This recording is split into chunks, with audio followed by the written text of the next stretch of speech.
ഇന്നത്തെ നമ്മുടെ എൻട്രൻസിനെ പറ്റിയുള്ള ഓറിയന്റേഷൻ ക്ലാസ് എടുക്കാനായി ഇവിടെ എത്തിച്ചേർന്നിട്ടുള്ള കോഴിക്കോട് ലോ കോളേജിലെ അസിസ്റ്റന്റ് പ്രൊഫസറായിട്ടുള്ള അനീസ് PK സാറിനെ ഏറെ സ്നേഹത്തോടെ ക്ലാസ്സിന് വേണ്ടി ക്ഷണിക്കുന്നു.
യെസ്, ഹലോ, കേൾക്കുന്നുണ്ടോ?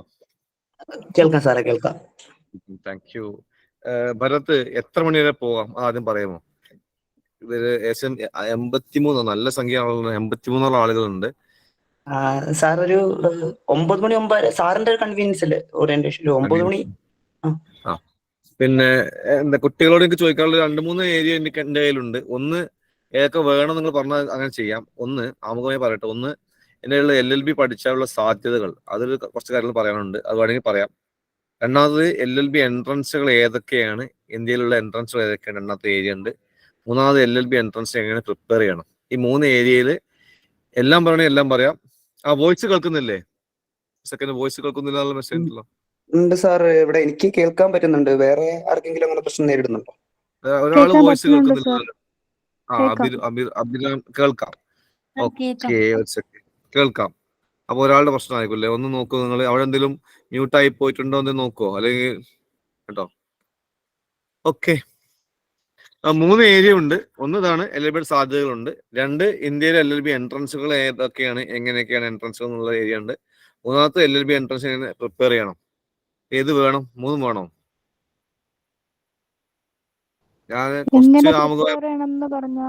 കുറച്ച് എക്സാമിന് എങ്ങനെ പ്രിപ്പയർ ചെയ്യണം എന്നുള്ളത് ഓക്കെ പറയാം. വേറെ ആർക്കെന്തെങ്കിലും പറയണേ പറഞ്ഞോളൂ. കേൾക്കാൻ ബുദ്ധിമുട്ട്. ഓക്കെ, വേറെ എന്തെങ്കിലും പറയണേ പറഞ്ഞോളൂ. നിങ്ങളെ ആവശ്യത്തിനനുസരിച്ച് പ്രിപ്പയർ പറയാനിട്ടാണ്. പിന്നെ ഞാൻ പറഞ്ഞു കഴിഞ്ഞ ശേഷം നമുക്ക് ക്വസ്റ്റ്യൻ ആൻസർ 3 വേണം. മരിയ, ഓക്കെ 3 വേണം. പിന്നെ പറഞ്ഞ ശേഷം നിങ്ങൾക്കത് ക്വസ്റ്റ്യൻ ആൻസർ സെഷൻ പോലെ വെക്കാം. പറഞ്ഞതിനകത്ത് എന്തെങ്കിലും കൂടുതൽ ക്ലാരിഫിക്കേഷൻ ആവശ്യമുള്ളതൊക്കെ ഉണ്ടെങ്കിൽ അതും പറയാം. അശ്വതി സുരേഷ് ഓക്കെ എന്ന് പറയുന്നുണ്ട്. ഓക്കെ, എന്നാൽ തുടങ്ങട്ടെ കേട്ടോ.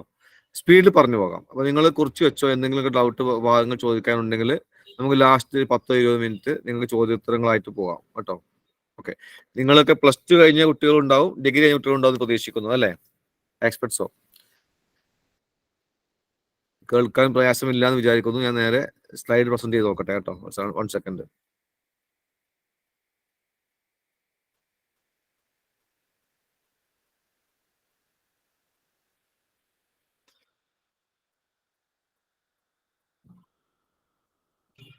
ഓക്കെ, സ്ലൈഡ് ഒന്ന് പ്രസന്റ് ചെയ്ത് 1 സെക്കൻഡ്. ഞാൻ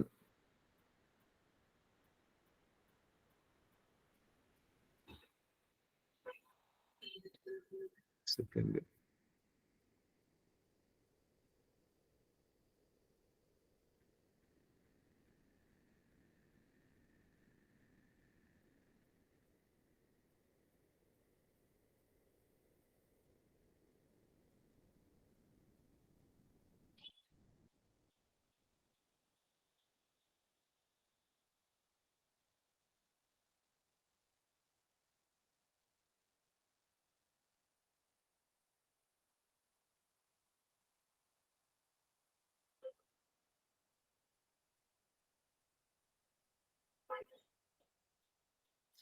ഓക്കെ,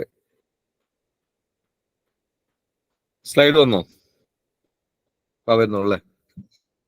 ഓക്കെ, അപ്പോൾ അതൊരു 8:15 ഇതൊരു 8:35 ആകുമ്പോഴേക്ക് 20 മിനിറ്റ് കൊണ്ട് സെഷൻ അവസാനിപ്പിക്കാം. 20 മിനിറ്റ് കൊണ്ട് ചെറിയ സെഷനാണ് കേട്ടോ. ലോയുടെ സാധ്യതകളാണ്. ചില വ്യക്തികളെ പറയുകയാണ്. ലോ എന്ന് പറയുന്ന മേഖല ഉപയോഗിച്ച ചില വ്യക്തികളാണ്. പേര് അറിയാമെങ്കിൽ പറഞ്ഞോളൂ. Okay.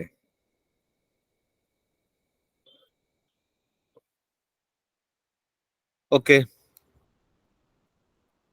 Abraham Lincoln. Okay. Then Lenin. Russian communist party നേതാവ് ലെനിൻ നിയമവിദ്യാഭ്യാസം പൂർത്തിയാക്കിയ വ്യക്തിയാണ്. കറുത്തവരുടെ നേതാവ് നെൽസൺ മണ്ടേല 27 വർഷം ദക്ഷിണാഫ്രിക്കയിലെ ഏകാന്ത തടവിന് വിധിച്ച വ്യക്തിയാണ്. നിയമം പൂർത്തിയാക്കിയ വ്യക്തിയാണ്.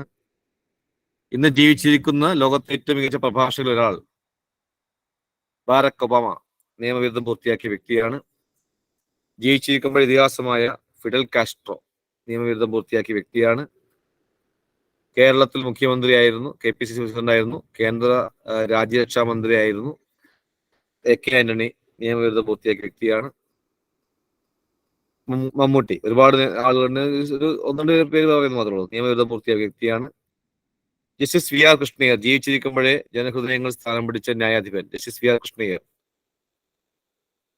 രാംജത്ത് മലാനി. നിങ്ങൾ എത്ര കേട്ടെന്ന് അറിയില്ല. രാംജത്ത് മലാനി 95 വയസ്സ് വരെ ഇന്ത്യയിൽ പ്രാക്ടീസ് ചെയ്ത വളരെ പ്രഗത്ഭനായ ഒരു നിയമജ്ഞനാണ്, അഭിഭാഷകനാണ്. നാനി പൽക്കിവാല പ്രഗത്ഭനായ അഭിഭാഷകൻ. കപിൽ സിബൽ. ഇന്ന് ജീവിച്ചിരിക്കുന്ന പ്രഗത്ഭനായ അഭിഭാഷകരാൾ Kapil Sibal. Harish Salve.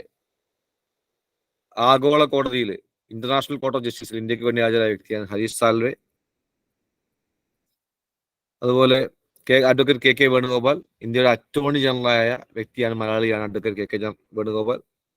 KR Gowriamma. AM Mani. Shri AK Balan കഴിഞ്ഞ മിനിസ്ട്രിയിൽ സാംസ്കാരിക വകുപ്പ് മന്ത്രി. Shri Mullappally Ramachandran. Shri PS Sreedharan Pillai Goa governor. MP Abdul Samad Samadani Muslim ലീഗിന്റെ അഖിലേന്ത്യാ സെക്രട്ടറിയും ലോക്സഭാ മെമ്പറും. ഞാൻ കുറച്ച് വ്യക്തികളെ ജസ്റ്റ് ഒന്ന് ഒരു പ്രാതിനിധ്യ സ്വഭാവത്തിൽ പറഞ്ഞതേ. ഇവരെല്ലാം പോയിട്ടുള്ള ഒരു മേഖലയാണ് നിയമവിദ്യാഭ്യാസ മേഖല എന്ന് പറയുന്നത്. ലോയറായ എന്തൊക്കെ? അഭിഭാഷകനാവാം. ഒന്ന്, അത് ഇനി കൂടുതൽ എക്സ്പ്ലെയിൻ ചെയ്യേണ്ട ആവശ്യമില്ല. നിങ്ങൾ അഭിഭാഷകരാകുന്നു, കേരള ഹൈക്കോടതി എൻറോൾ ചെയ്യുന്നു, ഇന്ത്യയിലെ ഏത് കോടതിയിലും നിങ്ങൾക്ക് പ്രാക്ടീസ് ചെയ്യാം. സുപ്രീം കോടതി അടക്കമുള്ള ഏത് കോടതിയും നിങ്ങൾക്ക് പ്രാക്ടീസ് ചെയ്യാം. ആ ഒരു മേഖല ഇനി പറയുന്നില്ല.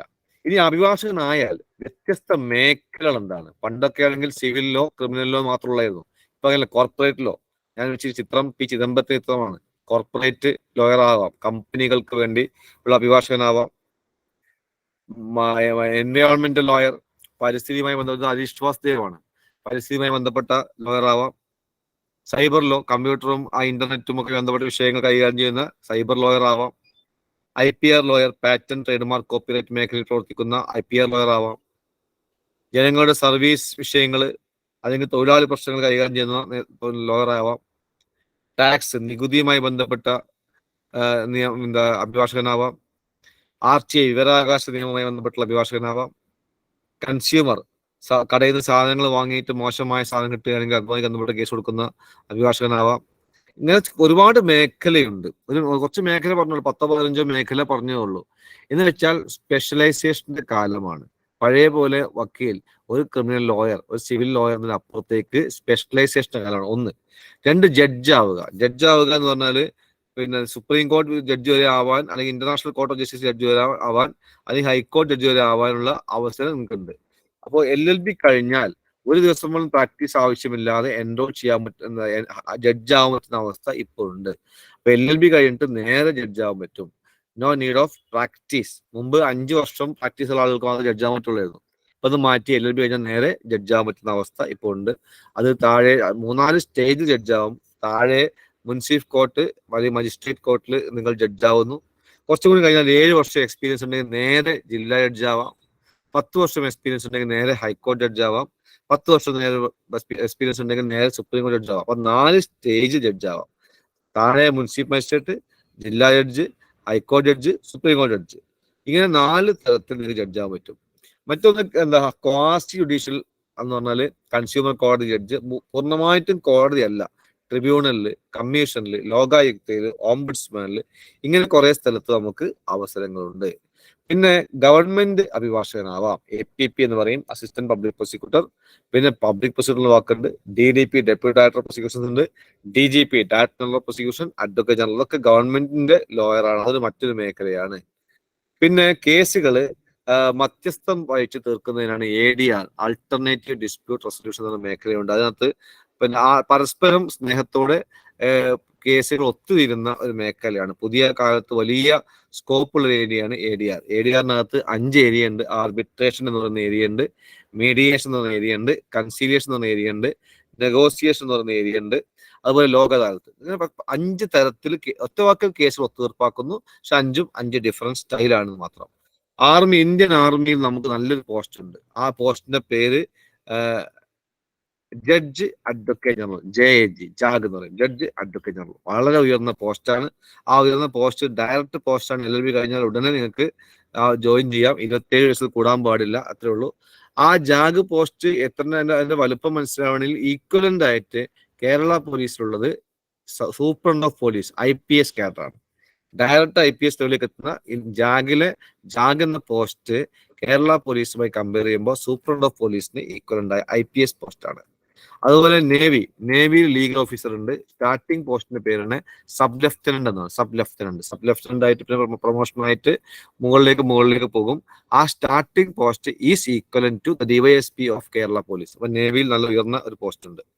പിന്നെ ടീച്ചിങ്, പഠിപ്പിക്കാൻ, അക്കാഡമിക്സിലേക്ക് പോകാനാണെങ്കിൽ ഒരുപാട് മേഖലകളുണ്ട്. ഏകദേശം 400ഓളം ലോ കോളേജുകൾ ഇന്ത്യയിലുണ്ട്, ലോ കോളേജും യൂണിവേഴ്സിറ്റികളൊക്കെ ആയിട്ട്. അവിടെയൊക്കെ പഠിപ്പിക്കാം, PhD എടുക്കാം, ലീഗൽ റൈറ്റിംഗ് ചെയ്യാം. അപ്പൊ ലോ കഴിഞ്ഞിട്ട് ഇപ്പൊ നിങ്ങളുടെ പേരിന്റെ കൂടെ ഡോക്ടർ എന്നൊക്കെ വെച്ചുകൊണ്ട് ഒരു ഡോക്ടറേറ്റ് ഒക്കെ നേടുകയും ലോ കഴിഞ്ഞാൽ നിങ്ങൾക്ക് PGയും PhD ഒക്കെ ഉണ്ടെങ്കിൽ പറ്റും.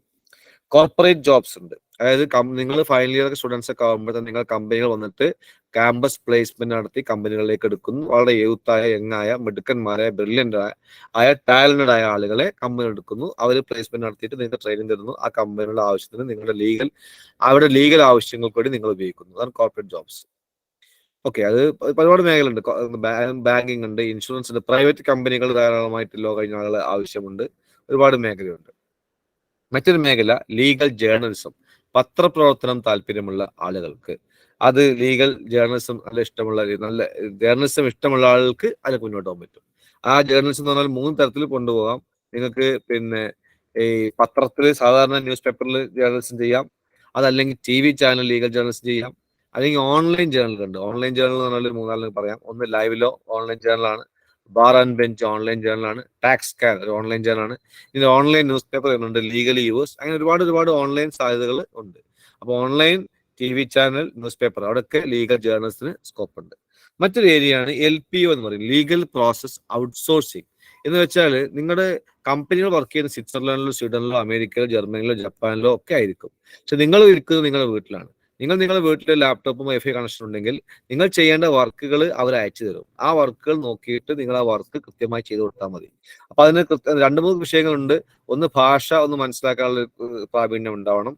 2, അവിടുത്തെ ലോയെ കുറിച്ച് ബേസിക് നോളജ് ഉണ്ടാവണം. അപ്പൊ നിങ്ങൾ ചോദിക്കാൻ സാധ്യതയുള്ള അവിടെയുള്ള ലോ ഭയങ്കര ഡിഫറെന്റ് അല്ലേ? ഏകദേശം ലോ ഒക്കെ എല്ലാ ലോകത്തും എല്ലാ രാജ്യത്തും സെയിം ആണ്.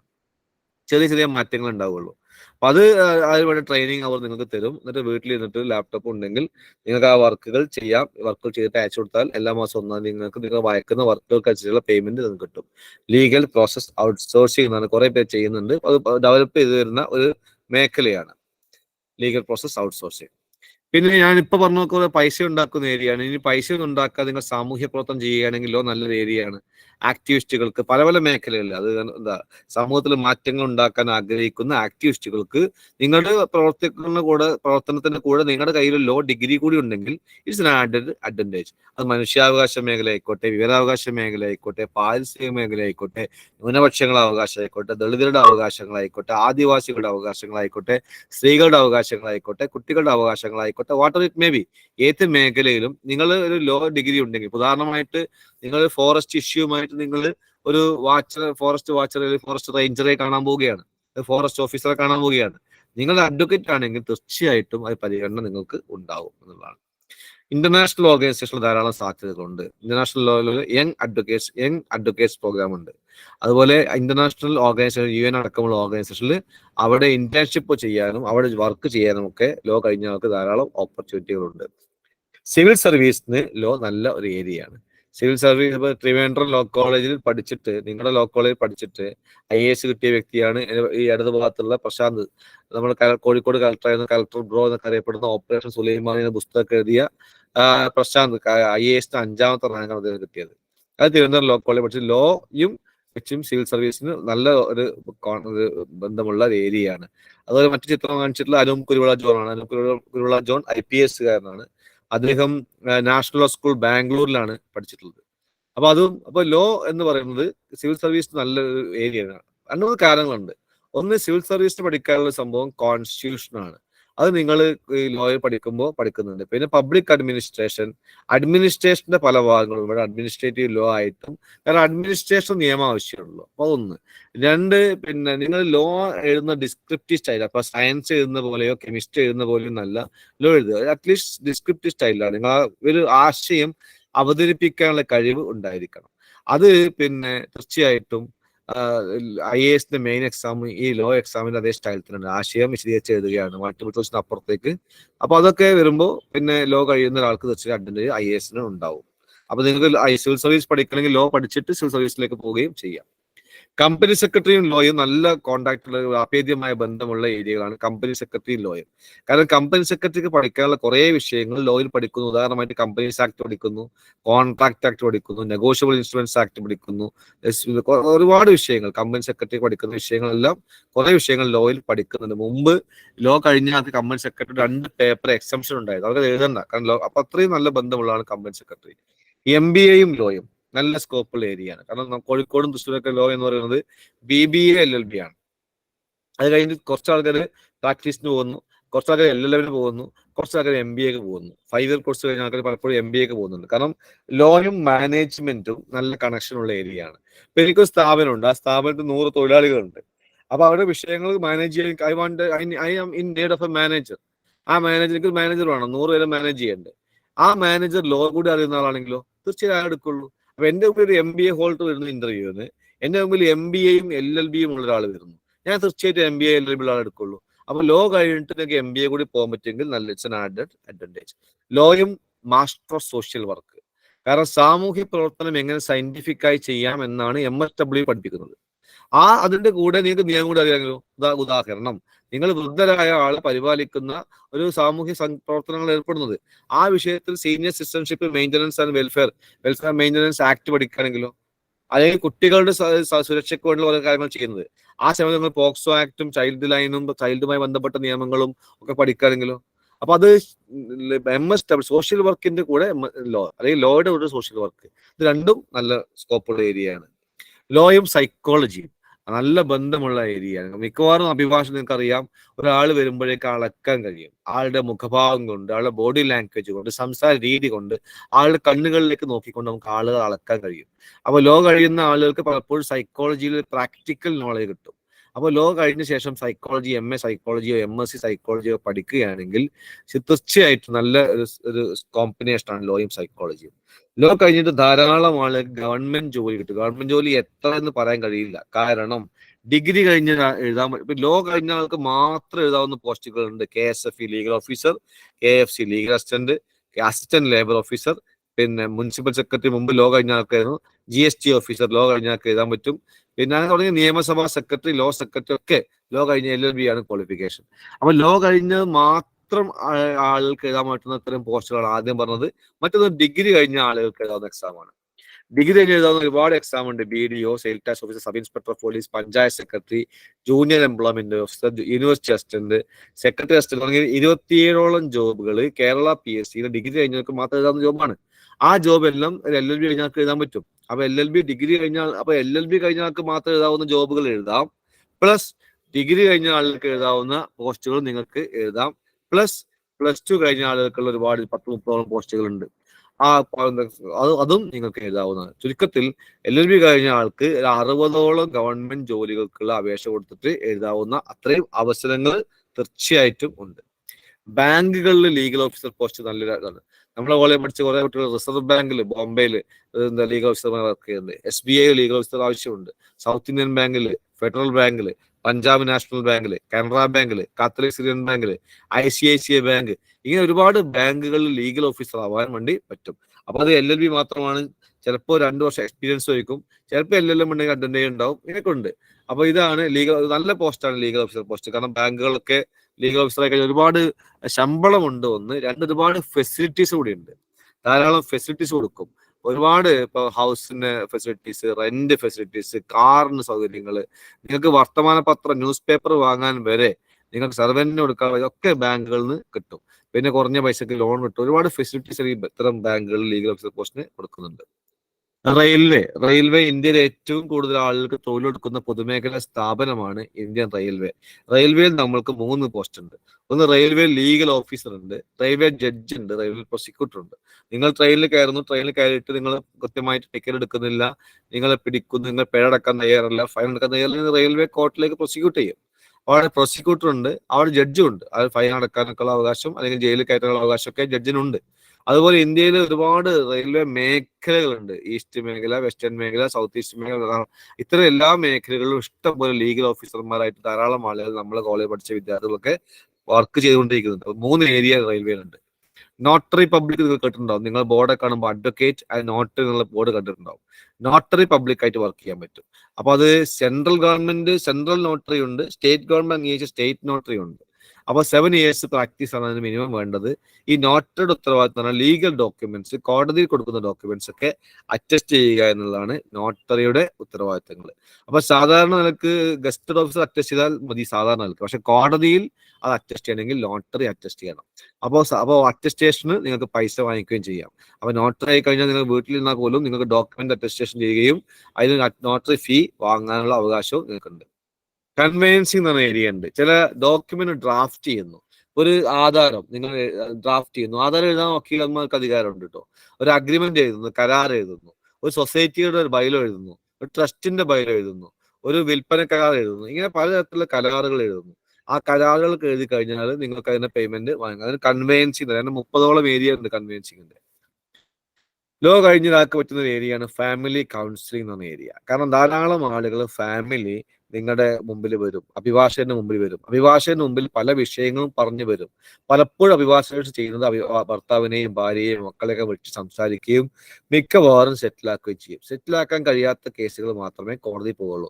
അപ്പൊ 8-10 ആളുകൾ വന്നാൽ 9 വിഷയങ്ങൾ വക്കീലന്മാർ തീർപ്പാക്കുകയും ഒരു കൗൺസിലിംഗ് നടത്തിക്കൊണ്ട് ആ വിഷയം പരിഹരിക്കുകയും ചെയ്യുകയാണ്. പലപ്പോഴും അത് പറ്റാത്ത ഘട്ടങ്ങളിൽ മാത്രമാണ് അത് കോടതിയിലേക്ക് പോകുന്നത്. അഭിഭാഷകർ തീർച്ചയായിട്ടും ഒരു കൗൺസിലർ കൂടിയാണ്. അപ്പോൾ ഇത്തരം ധാരാളം വിഷയങ്ങൾ കൂടുതലായി വന്നുകൊണ്ടിരിക്കുകയാണ്. പിന്നെ ഗവൺമെന്റ് ഡിപ്പാർട്ട്മെന്റുകൾ ധാരാളമുണ്ട്. നിങ്ങൾക്കറിയാം, വലിയ വലിയ ബിൽഡിങ്ങുകൾ ഉണ്ടാക്കണം, ബിൽഡിംഗ് പെർമിറ്റുകൾ, ആ ബിൽഡിംഗ് പെർമിറ്റ് ഉണ്ടാക്കണം. പലതരത്തിലുള്ള ലൈസൻസുകളുണ്ട്, പലതരത്തിൽ സർട്ടിഫിക്കറ്റ് ഉണ്ട്, പാസ്പോർട്ട് ഓഫീസ്, പാസ്പോർട്ടുമായി ബന്ധപ്പെട്ട ഒരുപാട് കോംപ്ലിക്കേഷൻ. ഇത്തരം വിഷയങ്ങളിലൊന്നും ഒരു സാധാരണക്കാരന് അവിടെ പോയിട്ട് ഒരു അഫിഡവിറ്റ് കൊടുക്കാനോ, സാധാരണക്കാരൻ അവിടെ പോയിട്ട് ഒരു ഹിയറിംഗിൽ പങ്കെടുക്കാനോ, സാധാരണക്കാരൻ അവിടെ പോയി തന്റെ അവകാശങ്ങൾ പറയാനോ പലപ്പോഴും കഴിയില്ല എന്നുള്ളതാണ്. അപ്പൊ അത്തരം വിഷയങ്ങൾക്ക് സാധാരണക്കാരൻ ഒരു അഭിഭാഷകൻ സമീപിക്കുകയും അഭിഭാഷകൻ അതിന് ലീഗൽ നോളജ് വഴി അത് ഡ്രാഫ്റ്റ് ചെയ്ത് കൊടുക്കുകയും, ഇപ്പൊ ബിൽഡിംഗ് പെർമിറ്റ് ഹിയറിംഗിന് പോകുന്നു, ഹിയറിംഗിന് പോയിട്ട് എന്തൊക്കെയാണ്, ഏതൊക്കെ സെക്ഷൻ ബിൽഡിംഗ് ആക്ട് റൂളിൽ ഏതൊക്കെ സെക്ഷൻ വയലേറ്റ് ചെയ്തിട്ടുണ്ട് അതൊക്കെ നോക്കിയിട്ട് കറക്റ്റ് ചെയ്തിട്ട് ഒന്നും കൊടുക്കുകയൊക്കെ ചെയ്യണമെങ്കിൽ അഭിഭാഷകരുടെ സഹായം ആവശ്യമാണ്. ഫോറിൻ ഓപ്പർച്യൂണിറ്റി, വിദേശത്ത് ധാരാളം ഓപ്പർച്യൂണിറ്റി ഉണ്ട്. LLB ഇന്ത്യയിൽ ചെയ്ത ശേഷം LLM വിദേശത്ത് ചെയ്യാം, LLM നിങ്ങൾക്ക് UK ചെയ്യാം, LLM നിങ്ങൾക്ക് ഓസ്ട്രേലിയ ചെയ്യാം, LLM സ്വിറ്റ്സർലാൻഡ് ചെയ്യാം, സ്വീഡൻ ചെയ്യാം, ഒക്കെ ചെയ്യാവുന്ന ധാരാളം അവസരങ്ങൾ LLM ചെയ്യാം. ഗൾഫിലോ മറ്റു രാജ്യങ്ങളിലൊക്കെ ജോബ് ചെയ്യുന്ന ധാരാളം ആളുകൾ LLB കൊണ്ട് കഴിഞ്ഞ ശേഷം ജോബ് ചെയ്യാൻ വേണ്ടി ദുബായിലൊക്കെ ഇഷ്ടംപോലെ ഓപ്പർച്യൂണിറ്റി ഉണ്ട്, ഖത്തറിൽ ഓപ്പർച്യൂണിറ്റി ഉണ്ട്. പിന്നെ UAE വിവിധ സ്ഥലങ്ങളിൽ ലോ ഓഫീസർമാരായിട്ട് ധാരാളം ആളുകൾ നമ്മളെ കോളേജ് പഠിച്ചവർക്ക് വർക്ക് ചെയ്തിട്ടുണ്ട്. അമേരിക്കയിൽ വർക്ക് ചെയ്തിട്ടുണ്ട്, ലണ്ടനിൽ വർക്ക് ചെയ്തിട്ടുണ്ട്, വിദേശത്ത് പോകാം, അവിടെ പ്രാക്ടീസിങ് ചെയ്യാം. ഓരോ രാജ്യങ്ങളും പ്രാക്ടീസ് ചെയ്യുന്നതിന് അതിന്റെ എക്സാമും കാര്യങ്ങളൊക്കെ ഉണ്ടാവും, എന്നാലും അവിടെ പ്രാക്ടീസ് ചെയ്യാം. അതുപോലെ ഫേംസ് ഉണ്ട്, അവിടെ ലീഗൽ ഫേംസ് ഉണ്ട്, ആ ഫേംസ് വർക്ക് ചെയ്യാം. എന്ന് വെച്ചാൽ ചുരുക്കത്തിൽ ധാരാളം ഫോറിൻ ഓപ്പർച്യൂണിറ്റീസ് നമ്മുടെ മുമ്പിൽ ഉണ്ട്. CBI സെൻട്രൽ ബ്യൂറോ ഓഫ് ഇൻവെസ്റ്റിഗേഷനിൽ 3 പോസ്റ്റുകൾ നമുക്കുണ്ട്. CBI ജഡ്ജ് LLB-കാരനാണ്, CBI പ്രോസിക്യൂട്ടർ LLB-കാരനാണ്, CBI ലീഗൽ ഓഫീസർ LLB-കാരനാണ്. അപ്പൊ CBI ധാരാളം പോസ്റ്റുകൾ CBI ഇപ്പോൾ ധാരാളം ആളുകൾ CBI നമ്മുടെ ലീഗൽ ഓഫീസേഴ്സ് ആയിട്ട് വർക്ക് ചെയ്യുന്നുണ്ട്. നിങ്ങൾ NIA എന്ന് കേട്ടിട്ടില്ലേ? National Investigation Agency. NIA law കഴിഞ്ഞാൽ 3 ഓപ്പർച്യൂണിറ്റി ഉണ്ട്. NIA ജഡ്ജ് ആവുന്ന LLB കാരനാണ്, NIA പ്രോസിക്യൂട്ടർ ആവുന്ന LLB കാരനാണ്, NIA deputy legal adviser post ഉണ്ട്, അത് LLB കാർക്കുള്ള പോസ്റ്റ്. നമ്മൾ കോളേജ് പഠിച്ച എന്റെ ജൂനിയറായി പഠിച്ച ഒരാളൊക്കെ NIA ഡെപ്യൂട്ടി ലീഗൽ അഡ്വൈസർ കയറി ഇപ്പോൾ ഉയർന്ന പോസ്റ്റിലേക്ക് പോയിട്ടുണ്ട്. GST അറിയാം, ഗുഡ്സ് ആൻഡ് സർവീസ് ടാക്സ് ഒക്കെ വന്ന ശേഷം മിക്കവാറും എല്ലാ സ്ഥാപനങ്ങളും ഈ സർവീസ് ടാക്സ് അടക്കണം. അപ്പൊ അതൊക്കെ വരുന്ന സമയത്ത് ആളുകൾക്ക്, വ്യാപാരികൾക്ക് GST അടക്കാൻ കഴിയില്ല, അറിയില്ല, അവർക്ക് എങ്ങനെയാണ് അതിന്റെ കോംപ്ലിക്കേഷൻ അറിയില്ല. അപ്പൊ അത്തരം വിഷയങ്ങളിൽ നിങ്ങളൊക്കെ അഭിഭാഷകരായി വരുമ്പോൾ GST മേഖലയൊക്കെ ധാരാളമായിട്ട് മുന്നോട്ട് പോവുകയും അത് അവരുടെ ഇത് GST ഫയൽ ചെയ്യാൻ വേണ്ടി നിങ്ങൾ പഠിക്കുകയും ചെയ്താൽ ഒരു 2-3 പ്രാവശ്യം GST ഫയൽ ചെയ്യാൻ പഠിച്ചാൽ പിന്നെ മുന്നോട്ട് പോകാൻ പറ്റും. അപ്പൊ 10-50 കടകളുടെ GST ഫയൽ ചെയ്യാൻ പറ്റുകയാണെങ്കിൽ നിങ്ങൾക്ക് നല്ല വരുമാന മാർഗമാണ്. വിദേശത്ത് ഇപ്പോഴും വാല്യൂ ആഡഡ് ടാക്സ് ആണ്. കേരളത്തിലൊക്കെ ഉണ്ടായ വാല്യൂ ആഡഡ് ടാക്സ് ആണ് ഇപ്പോൾ ദുബായിലൊക്കെ ഉള്ളത്, വാല്യൂ ആഡഡ് ടാക്സ് ആണ്. അപ്പൊ ധാരാളം ആളുകൾ ടാക്സ് അറിയുന്ന ആളുകൾ അവിടെ പോയിട്ട് വാല്യൂ ആഡഡ് ടാക്സുമായി ബന്ധപ്പെട്ട കാര്യങ്ങൾ ചെയ്യുന്നുണ്ട്. അപ്പൊ ടാക്സ് നല്ലൊരു മേഖലയാണ്. ഇന്ത്യൻ പാർലമെന്റിൽ പ്രധാനപ്പെട്ട 3 പോസ്റ്റുകൾ LLB-ക്കാർക്കുള്ളതാണ്. ഒന്ന് പാർലമെന്ററി റിപ്പോർട്ട് എന്ന പോസ്റ്റ്, 2 പാർലമെന്ററി ഇന്റർപ്രറ്റർ എന്ന പോസ്റ്റ്, 3 പാർലമെന്റ് സെക്രട്ടേറിയറ്റ് അസിസ്റ്റന്റ് എന്ന പോസ്റ്റ്. 3 പോസ്റ്റുകൾ LLB-ക്കാർക്കാണ്. ഏകദേശം 30ഓളം സ്ലൈഡുകളായിട്ട് 90ഓളം കാര്യങ്ങൾ LLB കഴിഞ്ഞ ആളുകൾക്കുള്ള സാധ്യതകൾ ഞാൻ പറഞ്ഞു. തൽക്കാലം 20 മിനിറ്റ് പറഞ്ഞു, കറക്റ്റ് 20 മിനിറ്റ് ആയി. 8:15 ആണെങ്കിൽ 8:35 ആണ്. ഈ സെഷൻ ഇവിടെ അവസാനിപ്പിക്കുകയാണ്. ഇനി അടുത്ത സെഷനിലേക്ക് പോവാം. എന്തെങ്കിലും ചോദിക്കാണ്ട് ചോദിക്കാം. ഞാൻ തൽക്കാലം ഷെയറിംഗ് സ്റ്റോപ്പ് ചെയ്തു. എന്തെങ്കിലും ചോദിക്കാനുണ്ടോ? സാർ കേൾക്കാമോ സാർ? യെസ്, പറഞ്ഞോളൂ. സാർ, ഈ NIA-യിലുള്ള ലീഗൽ അഡ്വൈസർ, CBI-യിലുള്ള ലീഗൽ അഡ്വൈസർ, അവർക്കൊക്കെ ഈ മിനിമം പ്രാക്ടീസ് അങ്ങനത്തെ ആവശ്യങ്ങളൊക്കെ ഉണ്ടോ? 3 years ചോദിക്കാറുണ്ട്. 3 years 2 പോസ്റ്റുകളുണ്ട്. 3 years-ഉം 5 years-ഉം ചോദിക്കുന്നുണ്ട്. 2 ഗ്രേഡ് ആണത്. മിനിമം ചോദിക്കുന്നുണ്ട്. മിനിമം ഉണ്ട് കേട്ടോ. അത് ബേസിക് ക്വാളിറ്റി 3 years ചോദിക്കുന്നുണ്ട്. കുറച്ചുകൂടി ഉയർന്ന പോസ്റ്റ് ബാങ്കുകളിലൊക്കെ ചിലപ്പോൾ ചിലത് 3 years ചോദിക്കുന്നുണ്ട്. ചിലപ്പോൾ സെക്കൻഡ് ഗ്രേഡ് 2 ഒക്കെ തുടങ്ങി 5 years ചോദിക്കാറുണ്ട്. മിനിമം ചോദിക്കുന്നുണ്ട്. യെസ്, നിങ്ങൾ എന്തെങ്കിലും ചോദ്യങ്ങൾ എഴുതിയിട്ടുണ്ടോ? നിങ്ങളിവിടെ കുഴപ്പമൊന്നുമില്ല, ചോദ്യമൊന്നുമില്ലല്ലോ. ഇനി എന്തൊക്കെയാണ്? അപ്പൊ ഈ ഭാഗം ഇവിടെ അവസാനിച്ച് 20 മിനിറ്റിൽ നിങ്ങൾക്ക് ചോദിക്കാനില്ലെങ്കിൽ അടുത്ത സെഷനിലേക്ക് പോവാം. അത് ബ്രേക്ക് വേണോ? അടുത്ത സെഷനിലേക്ക് പോട്ടെ.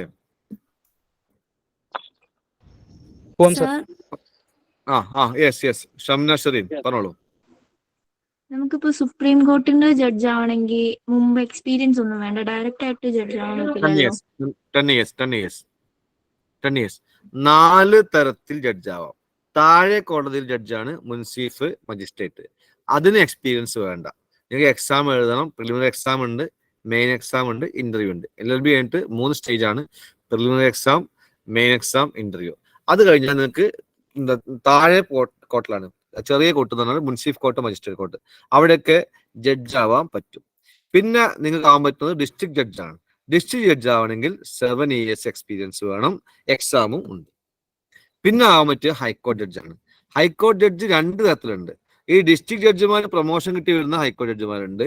ഡയറക്റ്റ് ആയിട്ട് വക്കീലന്മാരുടെ നിന്ന് ഹൈക്കോടതി ജഡ്ജ് എടുക്കാം. അത് 10 years എക്സ്പീരിയൻസ് വേണം. സുപ്രീം കോർട്ടിലും ഇങ്ങനെ 2 തരത്തിലുണ്ട്. ഒന്ന് ഈ ഹൈക്കോടതി ജഡ്ജിമാരിൽ സീനിയർ ആളുകൾ വെച്ചുകൊണ്ട് സുപ്രീം കോടതി ജഡ്ജ് ആക്കാം. 2 10 വർഷം എക്സ്പീരിയൻസ് ഉള്ള ആളെ ഡയറക്റ്റ് സുപ്രീം കോടതി ജഡ്ജ് ആക്കാം. അപ്പൊ 4 തരത്തിലാണ് ജഡ്ജ് ആവുക. ക്ലിയർ ആയി എന്ന് വിചാരിക്കുന്നു. Thank you. അപ്പൊ നമ്മൾ അടുത്ത സ്ലൈഡിലേക്ക് പോവാം. ലോ എൻട്രൻസുകളാണ്. യെസ് ഗൗരിക്ക്. ജഡ്ജ് ആവാൻ വേണ്ടിയിട്ട് എക്സാം എന്തെങ്കിലും പാസ് ആവണം? LLB കഴിഞ്ഞിട്ട് പ്രിലിമിനറി എക്സാം ഉണ്ട്, പിന്നെ മെയിൻ എക്സാം ഉണ്ട്, ഇന്റർവ്യൂ ഉണ്ട്. 3 ഘട്ടങ്ങളുണ്ട് കേട്ടോ. അത് സിലബസ് 42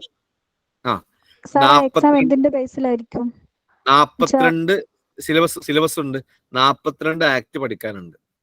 42 ആക്ടുകൾ പഠിക്കാനുണ്ട്. ആ സിലബസും ഉണ്ട്. അത് പാർട്ട് 1. കുറച്ച് ഇംഗ്ലീഷ് പഠിക്കാനുണ്ട്, പിന്നെ ജഡ്ജ്മെന്റ്സ് പഠിക്കാനുണ്ട്. 42ഓളം ആക്ടും ഉണ്ട്.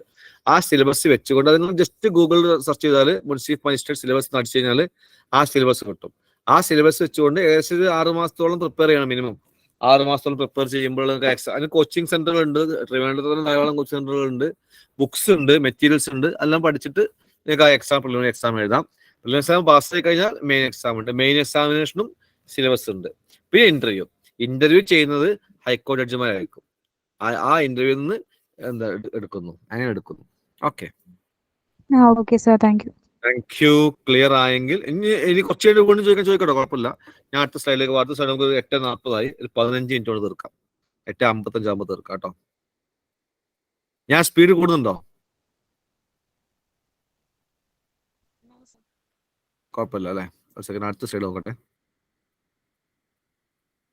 ഓക്കെ, ഇനി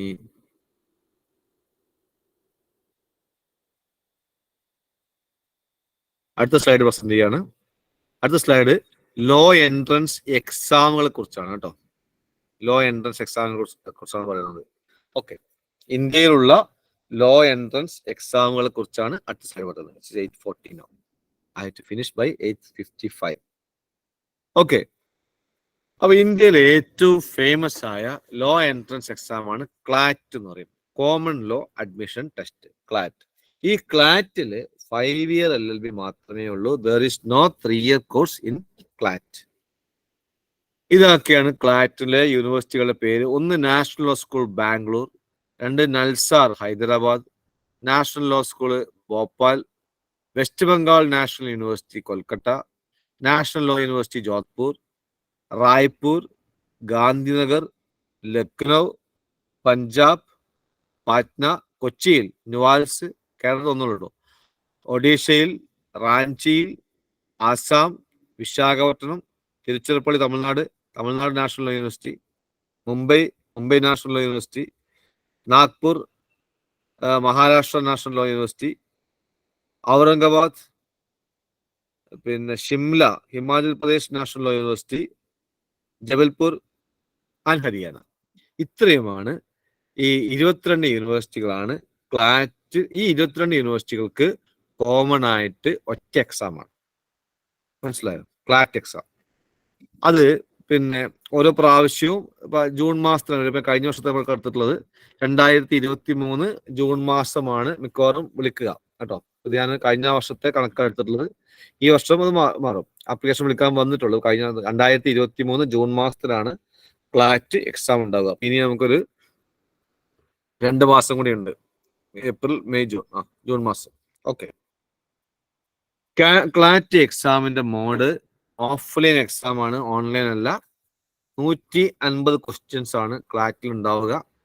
എല്ലാ ക്വസ്റ്റ്യനും മൾട്ടിപ്പിൾ ചോയ്സ് ക്വസ്റ്റ്യൻ ആണ്. ടൈം 150 ക്വസ്റ്റ്യൻ ചെയ്യാൻ നിങ്ങൾക്ക് 2 മണിക്കൂറുണ്ട്. 150 ക്വസ്റ്റ്യൻ ചെയ്യാൻ 120 മിനിറ്റ് ആണുള്ളത് അല്ലെ? 2 മണിക്കൂർ 120 മിനിറ്റ് ഉണ്ടാവും. ഓക്കെ, കറക്റ്റ് ആയാൽ 1 മാർക്ക് ഉണ്ടാവും. Minus mark 0.25 minus. തെറ്റിയാൽ 1/4 മാർക്ക് പോകും. ക്ലിയർ ആയല്ലോ? അപ്പോ ആ വിഷയം പറഞ്ഞു. നിങ്ങൾ സിലബസ്, ക്ലാറ്റ് സിലബസ് എങ്ങനെയാണ്? ഇംഗ്ലീഷ് ലാംഗ്വേജ് 20% ഇംഗ്ലീഷ് ലാംഗ്വേജ്, ഏകദേശം 28 മുതൽ 32 ക്വസ്റ്റ്യൻ വരെ ഇംഗ്ലീഷ് ലാംഗ്വേജ് എന്നാണ്. കറണ്ട് അഫയേഴ്സും GKയും 25%, ഏകദേശം 35 to 35 questions will be from current affairs and GK. Legal reasoning 25%, ഏകദേശം 35 to 39 questions. Logical reasoning 20%, that means 28 to 32 questions ഉണ്ടാവും. Quantitative techniques അഥവാ mathematics 10% ഉണ്ട്. 13 മുതൽ 17 വരെ ക്വസ്റ്റ്യൻസ് മാത്സ് ഉണ്ടാവും. ഇതാണ് സിലബസിന്റെ ഒരു രീതി. ക്ലിയർ ആയി എന്ന് കേൾക്കുന്നു. ഇനി നിങ്ങൾക്ക് എന്തെങ്കിലും ക്ലാറ്റിനെ കുറിച്ച് അറിയണമെങ്കിൽ നിങ്ങൾ റെഫർ ചെയ്യേണ്ട സൈറ്റ് ആണ് www.consortium.nlus. www.consortium.nlus.ac.in എന്ന സൈറ്റിൽ പോയി കഴിഞ്ഞാൽ ക്ലാറ്റുമായി ബന്ധപ്പെട്ട എല്ലാ വിഷയങ്ങളും, എല്ലാ വിവരങ്ങളും അവിടെ നിന്ന് യു ക്യാൻ കളക്ട്. ക്ലിയർ ആയി എന്ന് കേൾക്കുന്നു. പിന്നെ ഫീ രജിസ്ട്രേഷൻ ജനറൽ OBC 4000 രൂപ, SC ST BPL ഒക്കെ 3500 രൂപയാണ് അപ്ലിക്കേഷൻ ഫീ എന്ന് പറയുന്നത് എമൗണ്ട്. ഓക്കെ, അപ്പൊ ക്ലാറ്റിനകത്തുള്ള നമ്മൾ കേരളത്തിലെ ഒരു ലോ യൂണിവേഴ്സിറ്റിയാണ് NUALS national university of advanced legal studies. കൊച്ചിയിൽ കളമശ്ശേരിയിലാണ് നുവാൽസ് ഉള്ളത്. ഓക്കെ, ഇതാണ് ഒരു ഏരിയ ക്ലാറ്റ്. രണ്ടാമത്തെ ഏരിയയാണ് AILET, all India law entrance test. രണ്ടാമത്തെ ഏരിയ IELTS. അത് 5 year LLB ഉള്ളൂ. ക്ലാറ്റും 5 year LLB ഉള്ളൂ. 5 year LLB, അതും BA LLB ആണ്. ഓക്കെ, അതിനകത്ത് അത് ഡൽഹിയിൽ മാത്രമേ ഉള്ളൂ. ശരിക്കും ഡൽഹി നാഷണൽ ലോ യൂണിവേഴ്സിറ്റിയാണ്. അവർ ഈ ക്ലാറ്റിൽ മെമ്പർ അല്ല. ക്ലാറ്റിൽ അവർ സെപ്പറേറ്റ് എക്സാം ആണ് നടത്തുക. അപ്പൊ Delhi national law university NLU, national law university Delhi, separate exam ആണ്. ആ എക്സാമിനുള്ള പേരാണ് AILET, ആൾ ഇന്ത്യ ലോ എൻട്രൻസ് ടെസ്റ്റ്. 110 സീറ്റാണ് ഡൽഹി നാഷണൽ ലോ യൂണിവേഴ്സിറ്റിയിലുള്ള കുട്ടികൾക്കുള്ള 110 സീറ്റാണ്. അതും ജൂൺ മാസം ഒക്കെയാണ്. ജൂൺ 26 കഴിഞ്ഞ വർഷം എക്സാം നടന്നത്. ഈ വർഷത്തെ ഡേറ്റ് വന്നിട്ടില്ല. ഏകദേശം ജൂൺ മാസത്തിൽ തന്നെ ഉണ്ടാവും. അപ്ലിക്കേഷൻ വിളിക്കാനും ആയിട്ടില്ല. ഒരു മെയ് മാസം, ഏപ്രിൽ ലാസ്റ്റ് മെയ് മാസം ഉണ്ടാവും. ഓക്കെ, ഡേറ്റ് വന്നിട്ടില്ല. ഓക്കെ, ആ എക്സാമിന്റെ details, mode of examination offline exam ആണ്. Number of questions 150, same type of question multiple choice question തന്നെയാണ്. ഡ്യൂറേഷൻ 1.5 മണിക്കൂറുള്ളൂ. നേരത്തെ 2 മണിക്കൂർ ഉണ്ടായിരുന്നു. 7 to 1.5 മണിക്കൂറുള്ളൂ. കറക്റ്റായ 1 മാർക്ക്, തെറ്റായാൽ 1/4 mark, 1/4 mark, minus mark. 150 question English language, 50 question current affairs on GK, 30 question logical reasoning, 70 question. 150 question ഇങ്ങനെയാണ് അതിന്റെ സിലബസ്. അതിനെ കുറിച്ച് കൂടുതൽ അറിയണമെങ്കിൽ www.nludelhi.in നിങ്ങൾക്ക് പോവാം. അത് നോക്കിയാൽ അതിന്റെ ഫുൾ ഇൻഫർമേഷൻ അവിടെ കിട്ടും. ഓക്കെ, രജിസ്ട്രേഷൻ ഫീ general OBC 350, SC ST 1050, SC ST BPL ആണെങ്കിൽ ഫീ ഇല്ല. മൂന്നാമത്തെ ഏരിയയാണ് ഡൽഹി യൂണിവേഴ്സിറ്റി. ഡൽഹി യൂണിവേഴ്സിറ്റിയിൽ 3 year LLB ഉള്ളൂ, 5 year ഇല്ല. DU LLB, Delhi university LLB 3 year LLB ആണ് ഡൽഹി യൂണിവേഴ്സിറ്റി. അത് സീറ്റ് 3 സെന്ററുകളുണ്ട്. ക്യാമ്പസ് ലോ സെന്റർ 962 സീറ്റ് ഉണ്ട്. Law centre 1 LC1 963 seat, LC2 963 seat. മൊത്തം 2888 സീറ്റ് ഡൽഹി യൂണിവേഴ്സിറ്റിയിൽ മാത്രം ഉണ്ട്. 3 സെന്ററുകളായിട്ട് 2888 സീറ്റ് ഡൽഹിയിൽ ഉണ്ട്. 3 year കോഴ്സ് മാത്രമാണ് കേട്ടോ. ആപ്ലിക്കേഷൻ ജൂണിലാണ് വിളിക്കുക.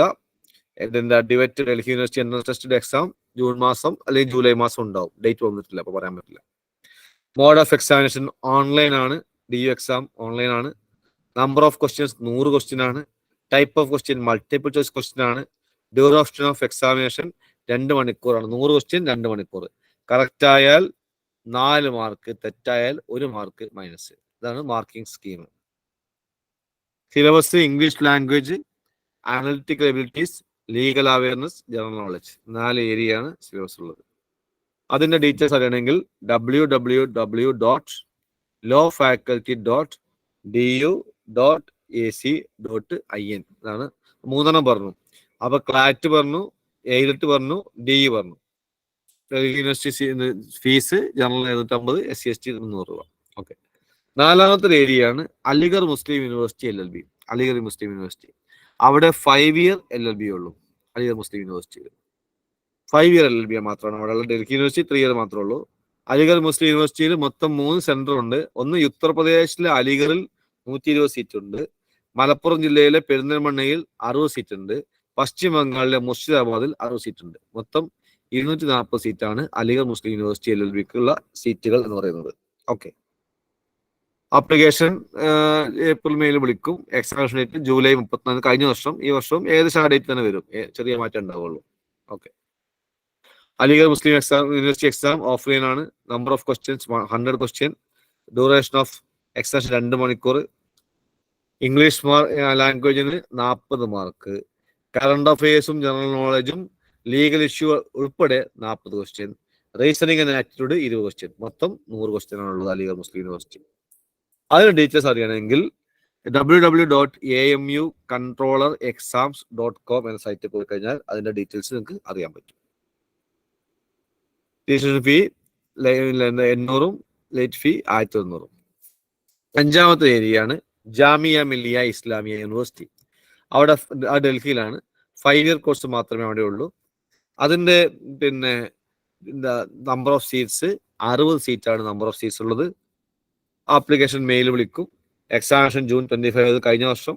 ഈ വർഷം കറക്റ്റ് ചെറിയ മാറ്റം ഉണ്ടാവും. എന്നാൽ ജൂൺ തന്നെ എക്സാം ഉണ്ടാവും. ഓക്കെ, അത് ജാമിയ മിലിയ എക്സാമിന്റെ മോഡ് ഓഫ്ലൈൻ ആണ്. നമ്പർ ഓഫ് ക്വസ്റ്റ്യൻ 150 ആണ്. Type of questions multiple choice question ആണ്. ഡ്യൂറേഷൻ ഓഫ് എക്സാമിനേഷൻ 2 hours ആണ്. മാർക്കിംഗ് സെയിം, കറക്റ്റായ 1 മാർക്ക്, തെറ്റായ 1/4 മൈനസ്. ആ Jamia Millia syllabus English language, current affairs and GK, legal reasoning, general studies, basic mathematics. Details അറിയണമെങ്കിൽ www.jmi.ac.in. Registration fee 700 രൂപ. അടുത്തത് കുസാറ്റിൽ, കൊച്ചിയിലുള്ള CUSAT, Kochi university of science and technology. കുസാറ്റിൽ 5 year LLB ആണ് കുസാറ്റിലുള്ളത്. 3 year ഇല്ല, 5 year LLB മാത്രമാണുള്ളത്. കുസാറ്റിൽ 2 തരമുണ്ട്. BCom LLB ഉണ്ട്. BCom LLBക്ക് 42 സീറ്റ് ഉണ്ട്. BBA LLBക്ക് 42 സീറ്റ് ഉണ്ട്. മൊത്തം 84 സീറ്റ് കുസാറ്റിലുണ്ട്.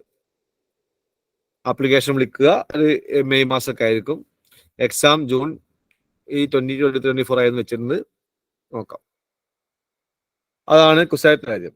7ാമത്തെ ഏരിയയാണ് ക്ലി, കേരള ലോ എൻട്രൻസ് എക്സാമിനേഷൻ. അത് കേരളത്തിലെ 4 ഗവൺമെന്റ് ലോ കോളേജിലും 19ഓളം സെൽഫ് ഫിനാൻസിങ് കോളേജിലേക്കുള്ള common examination Kerala law entrance examination. അവിടെ 5 year LLB ഉണ്ട്, 3 year LLB ഉണ്ട്. ഇങ്ങനെയാണ് സീറ്റ് വിവരം.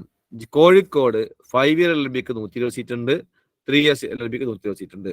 തൃശ്ശൂര് 5 year LLBക്ക് 60 സീറ്റ് ഉണ്ട്, 3 yearന് 120 സീറ്റ് ഉണ്ട്. എറണാകുളത്തും 5 year LLBക്ക് 60 സീറ്റ്, 3 year 120 സീറ്റ് ഉണ്ട്. ട്രിവാൻഡ്രത്ത് 5 year LLBക്ക് 120 സീറ്റ് ഉണ്ട്, 3 yearന് 60 സീറ്റ് ഉണ്ട്. ടോട്ടൽ ഗവൺമെന്റ് ലോ കോളേജുകളിൽ 5 yearല് 360 സീറ്റ് ഉണ്ട്, 3 year കോഴ്സിന് 420 സീറ്റും ഉണ്ട് ഗവൺമെന്റ് ലോ കോളേജുകൾ. അത് കൂടാതെ 5 year LLB കൊടുക്കുന്ന 19 സെൽഫ് ഫിനാൻസിങ് കോളേജ് ഉണ്ട്. 3 year LLB കൊടുക്കുന്ന 7 സെൽഫ് ഫിനാൻസിങ് കോളേജുകളും ഉണ്ട്. ഇതിന്റെ എക്സാമിന്റെ മോഡ് കേരള ക്ലി, കേരള ലോ എൻട്രൻസ് എക്സാമിനേഷന്റെ മോഡല് ഓൺലൈൻ എക്സാം ആണ്. 200 ക്വസ്റ്റ്യൻ ആണ്. 200 ക്വസ്റ്റ്യനും മൾട്ടിപ്പിൾ ചോയ്സ് ക്വസ്റ്റ്യൻ ആണ്. 200 ക്വസ്റ്റ്യൻ ചെയ്യാൻ 2 മണിക്കൂറാണ്. കറക്റ്റായാൽ 3 മാർക്ക്, തെറ്റായാൽ 1 മാർക്ക് മൈനസ് മാർക്ക്. ഇതാണ് ക്ലി, കേരള ലോ എൻട്രൻസ് എക്സാമിനേഷന്റെ മാർക്കിംഗ് പാറ്റേൺ എന്ന് പറയുന്നത്. അതുമായി ബന്ധപ്പെട്ട കാര്യം അന്വേഷിക്കാൻ നിങ്ങൾക്ക് www.CEE full form controller of entrance examination .kerala.gov.in ഇതാണ്. ഓക്കെ. ഇനി എന്താ ആപ്ലിക്കേഷൻ ഫീ ജനറലും OBC 650 രൂപ, SC ST 305 രൂപ. ഇത് കൂടാതെ വേറെയും കുറെ ലോ എൻട്രൻസ് എക്സാമിനേഷൻ ഉണ്ട്. ഉദാഹരണത്തിന് മഹാത്മാഗാന്ധി യൂണിവേഴ്സിറ്റി സെപ്പറേറ്റ് എക്സാം ആണ് നടത്തുന്നത്. Kannur university SLS school of legal studies Palayad campus separate exam നടത്തുന്നു. മഞ്ചേശ്വരത്ത് കണ്ണൂർ യൂണിവേഴ്സിറ്റി കഴിക്കുന്ന മഞ്ചേശ്വരത്ത് സെപ്പറേറ്റ് എക്സാം നടക്കുന്നു. കേരള ലോ അക്കാദമി തിരുവനന്തപുരത്ത് സെപ്പറേറ്റ് എക്സാം നടക്കുന്നു. Symbiosis law college Pune separate exam നടക്കുന്നു. ഓക്കെ. അപ്പൊ 9:55 ആകുമ്പോഴേക്ക് സെക്കൻഡ് പാർട്ടും കഴിഞ്ഞു. ഇത്രയാണ് പ്രധാനപ്പെട്ട ലോ എൻട്രൻസ് എക്സാമിനെ കുറിച്ച് പറയാനുള്ളത്. ഞാൻ ഷെയറിംഗ് അവസാനിപ്പിക്കുന്നു. എന്തെങ്കിലും ചോദിക്കാണ്ടെങ്കിൽ ചോദിക്കാം.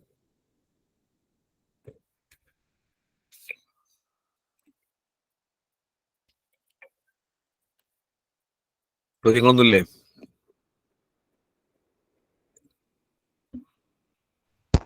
സർ, ജനറൽ കാറ്റഗറിക്ക് എത്ര വരെ റാങ്ക് കിട്ടിയ ഗവൺമെന്റ് ലോ കോളേജിൽ സീറ്റ് കിട്ടും? അങ്ങനെ പറയാൻ പറ്റില്ല. 5 year ആണോ 3 year ആണോ? 5 year. 5 year നമുക്ക് ആകെ 360 ആണുള്ളത്. 200-നുള്ളിൽ കിട്ടിയാൽ സേഫ് ആണ്, ഉറപ്പിച്ച് പറയാൻ പറ്റും. കാരണം ആകെ സീറ്റിന്റെ പകുതിയാണ് ജനറൽ പോസ്റ്റ് സീറ്റ് പോവാം, പകുതി റിസർവേഷൻ പോകില്ലേ. 200-നുള്ളിൽ കിട്ടുകയാണെങ്കിൽ കിട്ടും ജനറൽ കേട്ടോ. ഓക്കെ.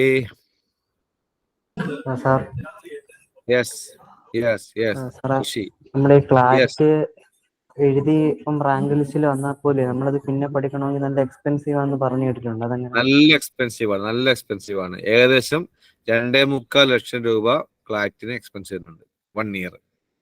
അങ്ങനെ 5 വർഷം പഠിക്കുമ്പോഴേക്ക് ഒരു 12.25 ലക്ഷം രൂപ എക്സ്പെൻസ് വരും. 12.25 അല്ലെങ്കിൽ 13 ലക്ഷമൊക്കെ വരും. പക്ഷെ ക്ലാറ്റ് സേഫ് ആണ്. കിട്ടിക്കഴിഞ്ഞാൽ നിങ്ങൾക്ക് ജോലി ഉറപ്പാണ്, പ്ലേസ്മെന്റ് ഉറപ്പാണ്.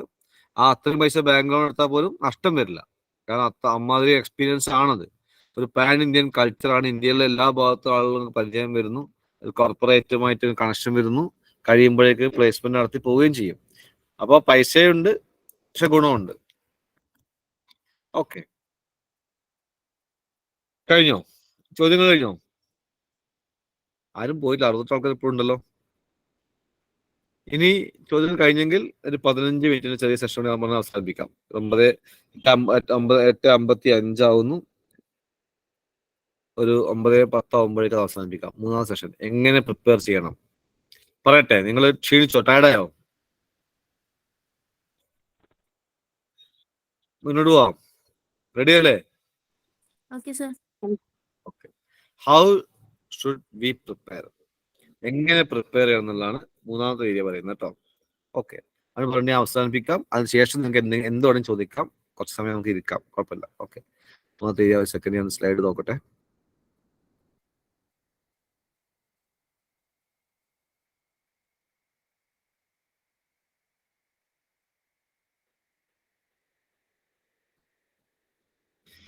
ഓക്കെ, നമ്മൾ ഇനി 3-ാമത്തെ സ്ലൈഡിലേക്ക് പോകുന്നു. എങ്ങനെയാണ് എക്സാം 2023 ക്ലീ എക്സാമിന്, അല്ലെങ്കിൽ കാര്യമായിട്ട് ക്ലീ എക്സാം ആയിരിക്കും പ്രിപ്പയർ ചെയ്യുന്നത് അല്ലെ? ക്ലീ എക്സാമിന് എങ്ങനെ പ്രിപ്പയർ ചെയ്യുന്നു എന്നുള്ളതാണ് പറയുന്നത്. ഓക്കെ, എങ്ങനെ എക്സാം പ്രിപ്പയർ ചെയ്യാം? ഒന്നാമത് നമുക്കിത് പറഞ്ഞു കഴിഞ്ഞു, ക്ലീയെ കുറിച്ച് ധാരണ ഉണ്ടായി. അപ്പൊ നിങ്ങൾക്ക് ഇഷ്ടപ്പെട്ട കോളേജിൽ ഇഷ്ടപ്പെട്ട സ്ഥലത്ത് കിട്ടണമെങ്കിൽ നല്ല റാങ്കിൽ വരണം. നിങ്ങൾ ട്രിവാൻഡ്രംകാരാണ്, ട്രിവാൻഡ്രം ലോക്കലിൽ കിട്ടണമെന്നുണ്ടെങ്കിൽ നല്ല റാങ്ക് ഉണ്ടെങ്കിൽ ഇതാണ് അവസ്ഥ. 360 സീറ്റ് 5 ഇയറിനും 420 സീറ്റ് 3 ഇയറിനുമാണുള്ളത്. അപ്പൊ നല്ല റാങ്കെല്ലാം വരികയാണ്. 1200-നുള്ളിലേക്ക് റാങ്ക് വരികയാണെങ്കിൽ ഇഷ്ടപ്പെട്ട കോളേജ് ഇഷ്ടപ്പെട്ട സീറ്റ് കിട്ടും. ഓക്കെ, അതില്ലെങ്കിൽ പിന്നെ നമുക്ക് ഇഷ്ടപ്പെട്ട കോളേജ് കിട്ടിക്കോളുന്നില്ല. അതിന് താഴെ റാങ്ക് വരികയാണെങ്കിൽ ചിലപ്പോൾ നിങ്ങൾക്ക് ഗവൺമെന്റ് ലോ കോളേജ് കിട്ടില്ല, സെൽഫ് ഫിനാൻസിങ് കിട്ടിയ സെൽഫ് ഫിനാൻസിങ് കോളേജ് കിട്ടുള്ളൂ. അതിന് താഴെ റാങ്ക് വരികയാണെങ്കിൽ സെൽഫ് ഫിനാൻസിങ് കിട്ടാത്ത അവസ്ഥ വരും. ഓക്കെ, യെസ്, ഇത് ഈ പൊസിഷൻ അറിയാം, പറഞ്ഞു കഴിഞ്ഞു. സെൽഫ് ഫിനാൻസിങ് ആണെങ്കിൽ 19 കോളേജുകൾ 5 ഇയർ ഓഫർ ചെയ്യുന്നുണ്ട്, 7 ലോ കോളേജുകൾ 3 ഇയറും ഓഫർ ചെയ്യുന്നുണ്ട്. ഇതൊക്കെ പറഞ്ഞു കേട്ടോ, ഇതൊക്കെ പറഞ്ഞാണ്. ഇംഗ്ലീഷിന്റെ ഭാഗം വരുന്നത് സ്പെല്ലിംഗ് ചെക്കുകൾ. അപ്പൊ നിങ്ങൾക്ക് പ്രീവിയസ് ഇയേഴ്സ് ക്വസ്റ്റ്യൻ പേപ്പേഴ്സ് കിട്ടും, LLB എൻട്രൻസ് റാങ്ക് ഫയൽ കിട്ടും, LLB കോച്ചിങ് ക്ലാസ്സുകൾക്ക് എൻട്രൻസ് കോച്ചിങ് ക്ലാസ്സുകൾ ധാരാളമായി കൊടുക്കുന്നുണ്ട്, ഓൺലൈൻ കോച്ചിങ് ക്ലാസ്സുകൾ ധാരാളമായി കൊടുക്കുന്നുണ്ട്, പിന്നെ ബുക്സുകൾ ധാരാളമുണ്ട്, മെറ്റീരിയൽസ് ഒക്കെ ധാരാളം നെറ്റിലും PDF ഒക്കെ ധാരാളമായിട്ടുണ്ട്, ഒക്കെ ഉപയോഗിക്കാം. ഇംഗ്ലീഷിലൊക്കെ പ്രധാനമായിട്ട് സ്പെൽ ചെക്ക് വരുന്നുണ്ട്, ഇഡിയംസ് ആൻഡ് ഫ്രേസസ് വരുന്നുണ്ട്, ഓപ്പോസിറ്റ്സ് വരുന്നുണ്ട്, മീനിങ്സ് വരുന്നുണ്ട്, വൺ വേർഡ് സബ്സ്റ്റിറ്റ്യൂഷൻ വരുന്നുണ്ട്, ക്വസ്റ്റ്യൻ ടാഗ് വരുന്നുണ്ട്, പ്രിപ്പോസിഷൻ വരുന്നുണ്ട്, AN or the എന്നുള്ള ഭാഗം വരുന്നുണ്ട്. ഒക്കെ ഇംഗ്ലീഷിന്റെ പാർട്ട് പ്രീവിയസ് ക്വസ്റ്റ്യൻ നോക്കിയാൽ മനസ്സിലാവും. ഈ GK പാർട്ടിൽ സ്റ്റേറ്റ്സും ക്യാപിറ്റൽസും അവാർഡ്സും ഫങ്ഷൻസും കഴിഞ്ഞ വർഷത്തെ, ഇപ്പോഴത്തെ മിനിസ്ട്രി, ആ മിനിസ്ട്രിയിലെ മന്ത്രിമാര്, സോളാർ സിസ്റ്റം, ഗവൺമെന്റ് പ്രോഗ്രാംസ് ആക്കി ഇന്ദിരാവാസ് യോജന പോലത്തെ government programmes, current affairs, first events in India, monuments, currency of nations, symbols of army navy, Kerala history, parliaments of different countries, books and authors, different trophies, important abbreviations, names of important places, Malayalam literature ബുക്സും ഓതറും പേരൊക്കെ ചോദിക്കാം. Freedom struggle question ഉണ്ടാകാറുണ്ട്, assassination of famous persons ചോദിക്കാറുണ്ട്, measurement ചോദിക്കാറുണ്ട്, important military operations, operation Vijay, അതൊക്കെ, chemicals, IT റിലേറ്റഡുമായ ചോദ്യങ്ങളൊക്കെ GK part വരുന്നതാണ്. പിന്നെ ലീഗൽ GK, കോൺസ്റ്റിറ്റ്യൂഷനുമായി ബന്ധപ്പെട്ട കുറെ കാര്യങ്ങൾ ലീഗൽ GK ആയിട്ട് വരും. പ്രധാനമായിട്ട് ഇക്വാലിറ്റിയെ കുറിച്ച് പറയുന്ന ആർട്ടിക്കിൾ 14 ഒക്കെ ലീഗൽ GK ആണ്. ഓക്കെ, അപ്പൊ അത് വരാം, അത് കോൺസ്റ്റിറ്റ്യൂഷന്റെ എല്ലാ ഭാഗങ്ങളും വരാം. ടൈം ഫ്രെയിം നിങ്ങൾക്കറിയാം, ടോട്ടൽ 200 ക്വസ്റ്റ്യൻസ് ആണ് ഉള്ളത്. ടൈം 120 മിനിറ്റ്സ് ആണ്. 1 ക്വസ്റ്റ്യൻ 36 സെക്കൻഡ്സ് ആണ് നിങ്ങൾക്ക് ഉള്ളത്. അപ്പോ സ്ട്രോങ് ഏരിയ നന്നായി ഫോക്കസ് ചെയ്തിട്ട് എല്ലാം എഴുതാൻ നിൽക്കണ്ട. മാക്സിമം നിങ്ങൾക്ക് അറിയാവുന്ന ഏരിയയിൽ എഴുതാനേ പറ്റുള്ളൂ. സ്ട്രോങ് ഏരിയയിൽ മാക്സിമം മാർക്ക് സ്കോർ ചെയ്യാം. നെഗറ്റീവ് മാർക്ക് ഉണ്ട്, കറക്റ്റ് ആയാൽ 3 മാർക്ക്, തെറ്റായ നെഗറ്റീവ് മാർക്ക് ഉണ്ട്. നെഗറ്റീവ് മാർക്കിനെ കുറിച്ച് നല്ല ബോധം ഉണ്ടാവണം. അപ്പൊ നന്നായി പ്രിപ്പയർ ചെയ്യണം. നന്നായി പ്രിപ്പയർ ചെയ്തിട്ട് പിന്നെ നെഗറ്റീവ് മാർക്ക്, കോൺഫിഡൻസ് ഉണ്ടെങ്കിൽ നെഗറ്റീവ് മാർക്ക് ഒഴിവാക്കാൻ പറ്റും. കറണ്ട് അഫയേഴ്സ് 2022 മുതൽ, പഴയതാണ്, 2022 മുതൽ 2022 ജൂൺ മുതൽ 2023 മാർച്ച് വരെ 2022 ജൂൺ മുതൽ 2023 മാർച്ച് വരെ ഉള്ള കറണ്ട് അഫയേഴ്സ് നിങ്ങൾ നോക്കണം. പിന്നെ പ്രിൻസിപ്പിൾ ആൻഡ് റീസണിംഗ് എന്ന ഏരിയ ഉണ്ട്. 8-10 ക്വസ്റ്റ്യൻ ഉണ്ടാവും. പ്രിൻസിപ്പിൾ തന്നിട്ടുണ്ടാവും. ആ പ്രിൻസിപ്പിൾ നമ്മൾ എന്താണ് മനസ്സിലാക്കാനുള്ളത് എന്നുള്ളതാണ് പ്രിൻസിപ്പിൾ ആൻഡ് റീസണിംഗ്. അപ്പോൾ ആ പ്രിൻസിപ്പിൾ അപ്പോൾ അത് നേരത്തെ കാണാൻ പഠിക്കൊന്നും വേണ്ട. ഒരു പ്രിൻസിപ്പിൾ ആദ്യം തന്നിട്ടുണ്ടാവും. ആ പ്രിൻസിപ്പിൾ നമ്മൾ എന്താണ് മനസ്സിലാക്കുന്നതാണ്. അപ്പൊ ആ പ്രിൻസിപ്പിൾ കൃത്യമായി വായിക്കുകയും അതിൽ നിന്ന് എന്താണോ നിങ്ങൾക്ക് മനസ്സിലാവുന്നത് അത് വെച്ചുകൊണ്ട് നിങ്ങൾക്ക് താഴെ ആൻസർ എഴുതാം. ആ പ്രിൻസിപ്പിൾ വെച്ചുകൊണ്ട് 2-3 ക്വസ്റ്റ്യൻ ഉണ്ടാവും, അത് ആൻസർ ചെയ്യണം. ഓക്കെ, അത് കുറച്ച് ചെയ്ത് നോക്കിയാൽ മനസ്സിലാവും. റീഡിങ് കോംപ്രിഹെൻഷൻ പാസേജ് തരും. പാസേജ് തന്നിട്ട് ഒരു 5 ക്വസ്റ്റ്യൻ തരും. അപ്പൊ അതിൽ 4-5 പാരഗ്രാഫ് ഉണ്ടാവും. ആ പാരഗ്രാഫ് വായിച്ചിട്ട് 5 ക്വസ്റ്റ്യൻ ഉത്തരം. അത് പറ്റുന്നതാണ്, യു ക്യാൻ ചെയ്യാൻ പറ്റും. പക്ഷെ ടൈം കൺസ്യൂമിംഗ് ആണ് കേട്ടോ അത് റീഡിങ് കോംപ്രിഹെൻഷൻ. ഓക്കെ, ഞാൻ അവസാനിപ്പിക്കുകയാണ്. ഇനി 5 മിനിറ്റ് കൂടി എടുക്കുള്ളൂ. 9:05 ആകുമ്പോൾ അവസാനിപ്പിക്കും. പരീക്ഷകളൊക്കെ പോസിറ്റീവായി എടുക്കുക. കാരണം എപ്പോഴൊക്കെ നിങ്ങൾ എക്സാം എഴുതുന്നുവോ അപ്പോഴൊക്കെ ഉയരങ്ങളിലെത്തും. നിങ്ങൾ 10ാം ക്ലാസ് പരീക്ഷ എഴുതുമ്പോഴേക്ക് ഏകദേശം 210-220 എക്സാം എഴുതിയിട്ടുണ്ടാവും. ഒരു 220ഓളം എക്സാം എഴുതുമ്പോഴാണ് നിങ്ങൾ 10th എക്സാം കഴിയുന്നത്. പിന്നെയും 10-30-40 എക്സാം എഴുതുമ്പോഴാണ് നിങ്ങൾ +2 കഴിയുന്നത്. പിന്നെയും 30-40 എക്സാം എഴുതുമ്പോൾ നിങ്ങൾ ഡിഗ്രി എഴുതുന്നത്. പിന്നെ അപ്പൊ ഓരോ എക്സാമും കഴിയുമ്പോൾ നിങ്ങൾ ഉയരങ്ങളെത്തുകയാണ്. അപ്പൊ എക്സാം എന്ന് പറയുന്നത് നിങ്ങൾ ഉയരങ്ങളെത്താൻ സഹായിക്കുന്ന ഒരു കോണിയാണ്, ലാഡറാണ് എക്സാം എന്ന് പറയുന്നത്. അപ്പൊ എക്സാമിന് എനിക്ക് ഇഷ്ടമാണ്. കാരണം ഞാൻ ആ എക്സാം എഴുതിയെങ്കിൽ ഉയരങ്ങളിൽ പോകാൻ പറ്റില്ല. അപ്പൊ ഓരോ ഘട്ടങ്ങളിലും എനിക്ക് ഉയരങ്ങളിൽ പോകണമെങ്കിൽ എനിക്ക് എക്സാം എന്നെ സഹായിക്കുന്നു, എന്നെ ഉയരങ്ങളിൽ എത്തിക്കുന്നതാണ് ഓരോ എക്സാമും. പിന്നെ ഡിസ്ട്രാക്ഷൻസ് ഒഴിവാക്കാൻ കഴിയുന്നു, അത് ലൈഫിൽ വിജയിക്കും. ചിലക്ക് മൊബൈലായിരിക്കും ഡിസ്ട്രാക്ഷൻ, ചിലക്ക് പ്രണയമായിരിക്കും ഡിസ്ട്രാക്ഷൻ, ചിലക്ക് ഫുട്ബോൾ ആയിരിക്കും, what it may be. Distraction ഉണ്ടോ, ഏത് ഡിസ്ട്രാക്ഷൻ നിങ്ങളെ ഫോക്കസിൽ നിന്ന് നിങ്ങൾ തെറ്റിക്കുന്ന ധാരാളം കാര്യങ്ങൾ ചുറ്റുഭാഗത്തുണ്ടാവും. ആ ഡിസ്ട്രാക്ഷൻ ഒഴിവാക്കിക്കൊണ്ട് നിങ്ങളുടെ ഫോക്കസ് ഏരിയയിലേക്ക് പോകാൻ പറ്റുമോ എന്നതാണ്. കൃത്യമായിട്ട് വായിക്കുകയും ഒരു നോട്ട് പാഡ്, പോയിന്റ്സ് മാത്രം കുറിച്ച് വെക്കാനുള്ള നോട്ട് പാഡ് കയ്യിൽ വെക്കുക. ആ നോട്ട് പാഡ് കൊണ്ട് നടക്കുക. അത് നടക്കുമ്പോൾ, ഇരിക്കുമ്പോൾ, ബസ്സിൽ പോകുമ്പോൾ, കാറിൽ പോകുമ്പോഴൊക്കെ നോട്ട് പാഡ് വായിച്ചുകൊണ്ടിരിക്കുക. നമുക്ക് വളരെ ടൈം കുറവാണ്, 2-3 മാസമേ ഉള്ളൂ. അപ്പോൾ നമുക്ക് വായിക്കാൻ ഒരുപാട് ദിവസത്തിൽ 100-200 പോയിന്റ്സിന് പഠിച്ചു തീർക്കണം. അപ്പോൾ എപ്പോഴും കയ്യിൽ നോട്ട് പാഡ് ഉണ്ടായിരിക്കണം, നോട്ട് പാഡ് നോട്ട് ബുക്ക് ഉണ്ടായിരിക്കണം. ടൈം മാനേജ് ചെയ്യാൻ പറ്റുക. നിങ്ങൾ ഒരു ദിവസം നിങ്ങൾ വേസ്റ്റായി കളയുന്ന സമയം ഉണ്ടോ നോക്കുക. വെറുതെ മൊബൈലിൽ കളിച്ചിട്ടോ അല്ലെങ്കിൽ വെറുതെ സമയം കഴിഞ്ഞിട്ടോ വർത്തമാനം പറഞ്ഞിട്ടോ കറങ്ങിയിട്ടോ അങ്ങനെയുള്ളവർക്കുള്ള അല്ല ഈ ലൈഫ് എന്ന് പറയുന്നത്. ലൈഫ് എന്ന് പറയുന്നത് സമയത്തെ കൃത്യമായി ഉപയോഗിക്കുകയും അധ്വാനിക്കുകയും ചെയ്യുന്ന ആളുകൾക്കുള്ളതാണ് ലൈഫ്. അല്ലാതെ ആലസ്യമായി നടക്കുകയും എന്നിട്ട് ഞാനും എക്സാം എഴുതി നോക്കാതെ പറയുമ്പോൾ അവർക്ക് കിട്ടിക്കോളുന്നില്ല. ഇതിൽ ഫോക്കസ് ആയി നിൽക്കുന്ന ആളുകൾക്ക് കൃത്യമായി പ്ലാൻ ചെയ്തുകൊണ്ട് ടൈം മാനേജ് ചെയ്യുന്നവർക്കുള്ളതാണ് ഈ എക്സാം എന്ന് പറയുന്നത്. Fast question papers maximum 10-20 fast question papers collect ചെയ്യുക. അത് ഗൂഗിളിൽ കിട്ടും, എന്താ നോക്കുക, അല്ലെങ്കിൽ ഫ്രണ്ട്സ് വഴിക്ക് നോക്കുക. മാക്സിമം പഴയ ക്വസ്റ്റ്യൻ പേപ്പർ കളക്ട് ചെയ്യുക, അതെല്ലാം ചെയ്ത് നോക്കുക. അപ്പോൾ ഒരു മോഡൽ എക്സാമിന് സ്റ്റൈൽ കിട്ടും. എത്ര ഫാസ്റ്റ് ക്വസ്റ്റ്യൻ പേപ്പേഴ്സ് കിട്ടുമോ, ചില പുസ്തകം എന്താ നിങ്ങൾ വാങ്ങുന്ന ഗൈഡിനകത്തോ മെറ്റീരിയൽസിനകത്തൊക്കെ ഫാസ്റ്റ് ക്വസ്റ്റ്യൻ പേപ്പേഴ്സ് കിട്ടും. അപ്പോൾ അത് കളക്ട് ചെയ്യുക. പിന്നെ PDF ഒക്കെ ആയിട്ട് ഗ്രൂപ്പിലൊക്കെ ഉണ്ടാവും, കളക്ട് ചെയ്യുക, അതെല്ലാം എഴുതി നോക്കുക. എക്സാം തോൽക്കുമെന്നുള്ള പകരം എക്സാം ജയിക്കുന്നു മനസ്സിലാക്കാണ്. എപ്പോഴും എക്സാം ജയിക്കുന്നു മനസ്സിലാക്കാണ്. പല ആളുകളും പറയുന്നതാണ് ഞാൻ ഒന്നും പഠിച്ചില്ലെങ്കിൽ കിട്ടില്ല. അത് നേരെ തിരിച്ചു പറയാം, ഞാൻ പഠിച്ചിട്ടുണ്ടെങ്കിൽ കിട്ടും, പഠിച്ചു എന്നും എനിക്ക് കിട്ടുമെന്നുള്ള ജയിക്കുന്നത് മാത്രം മനസ്സിലാക്കാണ്, പരാജയപ്പെടുന്ന മനസ്സിൽ കാണാതിരിക്കുക. ഏതാണോ നിങ്ങൾക്ക് പ്രയാസമുള്ള ഏരിയ അത് വീണ്ടും വീണ്ടും വീണ്ടും പഠിക്കുക. നിങ്ങൾക്ക് മാത്സ് ആണ് പ്രയാസം, വീണ്ടും മാത്സ് പഠിച്ചോ. ഇംഗ്ലീഷാണ് പ്രയാസം, ഇംഗ്ലീഷ് പഠിച്ചോ. GK ആണ് പ്രയാസം, GK പഠിച്ചോ. കറണ്ട് അഫയേഴ്സ് ആണ് പ്രയാസം, കറണ്ട് അഫയേഴ്സ് പഠിച്ചോ. കോൺസ്റ്റിറ്റ്യൂഷൻ പ്രയാസം, കോൺസ്റ്റിറ്റ്യൂഷൻ പഠിച്ചോ. ഏതാണ് പ്രയാസം, നമ്മൾ പ്രയാസമുള്ള വിഷയങ്ങൾ പൊതുവെ മാറ്റി വെക്കുക ചെയ്യുക. ആ പ്രയാസമുള്ള വിഷയങ്ങൾ മാറ്റി വെക്കുന്ന പകരം പ്രയാസമുള്ള വിഷയങ്ങൾക്ക് പ്രത്യേക ശ്രദ്ധ കൊടുക്കുക. നോ പറയാൻ പഠിക്കുന്നവർക്ക് ലൈഫ് വിജയിക്കും, സംശയമില്ല. നോ പറയാൻ പഠിക്കുക. അത് നിങ്ങൾ അനാവശ്യമായി സമയം കളയാൻ ആരെങ്കിലും വരുന്നുണ്ടെങ്കിൽ നോ പറയുക. അനാവശ്യമായിട്ട് നിങ്ങൾ കൺട്രോൾ ചെയ്യാൻ കഴിയാത്ത എന്തെങ്കിലും ആവശ്യം നിങ്ങൾ വിളിക്കാൻ നോ പറയാം. നോ പറയാൻ തുടങ്ങിക്കഴിഞ്ഞാൽ നിങ്ങൾ നിങ്ങളുടെ ഫോക്കസ് പോയിന്റിലെത്തും. ആ ഫോക്കസ് പോയിന്റിൽ എത്തിക്കഴിഞ്ഞാൽ നിങ്ങൾ ലൈഫിലേക്ക് വിജയിക്കാൻ പറ്റും. വായിക്കുക, വായിക്കുക, വായിക്കുക. വായിച്ചതിന് വീണ്ടും വീണ്ടും വീണ്ടും വായിക്കുക. ഞാൻ ഇന്നലെ ഒരാഴ്ച മുമ്പ് ഒരു വ്യക്തിയെ കണ്ടു. അയാള് ഒരു PSC പരീക്ഷ പഠിക്കുന്ന വ്യക്തിയാണ്. 22 വയസ്സായിട്ടുള്ളൂ. 22 വയസ്സായപ്പോഴേക്ക് 3 PSC ലിസ്റ്റ് വന്നു. ആ 10 അവൻ എഴുതിയിട്ടുണ്ട്. അവനെ കണ്ടപ്പോൾ അവൻ പഠിക്കുന്ന രീതി, ഒരു വലിയ ടൈം ടേബിൾ ഉണ്ട്, വലിയ ചാർട്ട് പേപ്പർ. ആ ചാർട്ട് പേപ്പറിൽ ഓരോ ദിവസവും പഠിക്കേണ്ട ഏരിയ മാർക്ക് ചെയ്തിട്ടുണ്ട്. ഓരോ ദിവസവും ഇപ്പോൾ ഉദാഹരണമായിട്ട് PSC പരീക്ഷക്കാണ് ഒരു 650 പേജുള്ള ബുക്ക് പഠിക്കണം അവന്. വന്ന് Indian polity 4 page, Indian history 3 page, geography 2 page, current affairs 3 page, എല്ലാം ഒരു 2-3 പേജ് വെച്ച് മൊത്തം 30-40 പേജ് അന്ന് വായിക്കണം.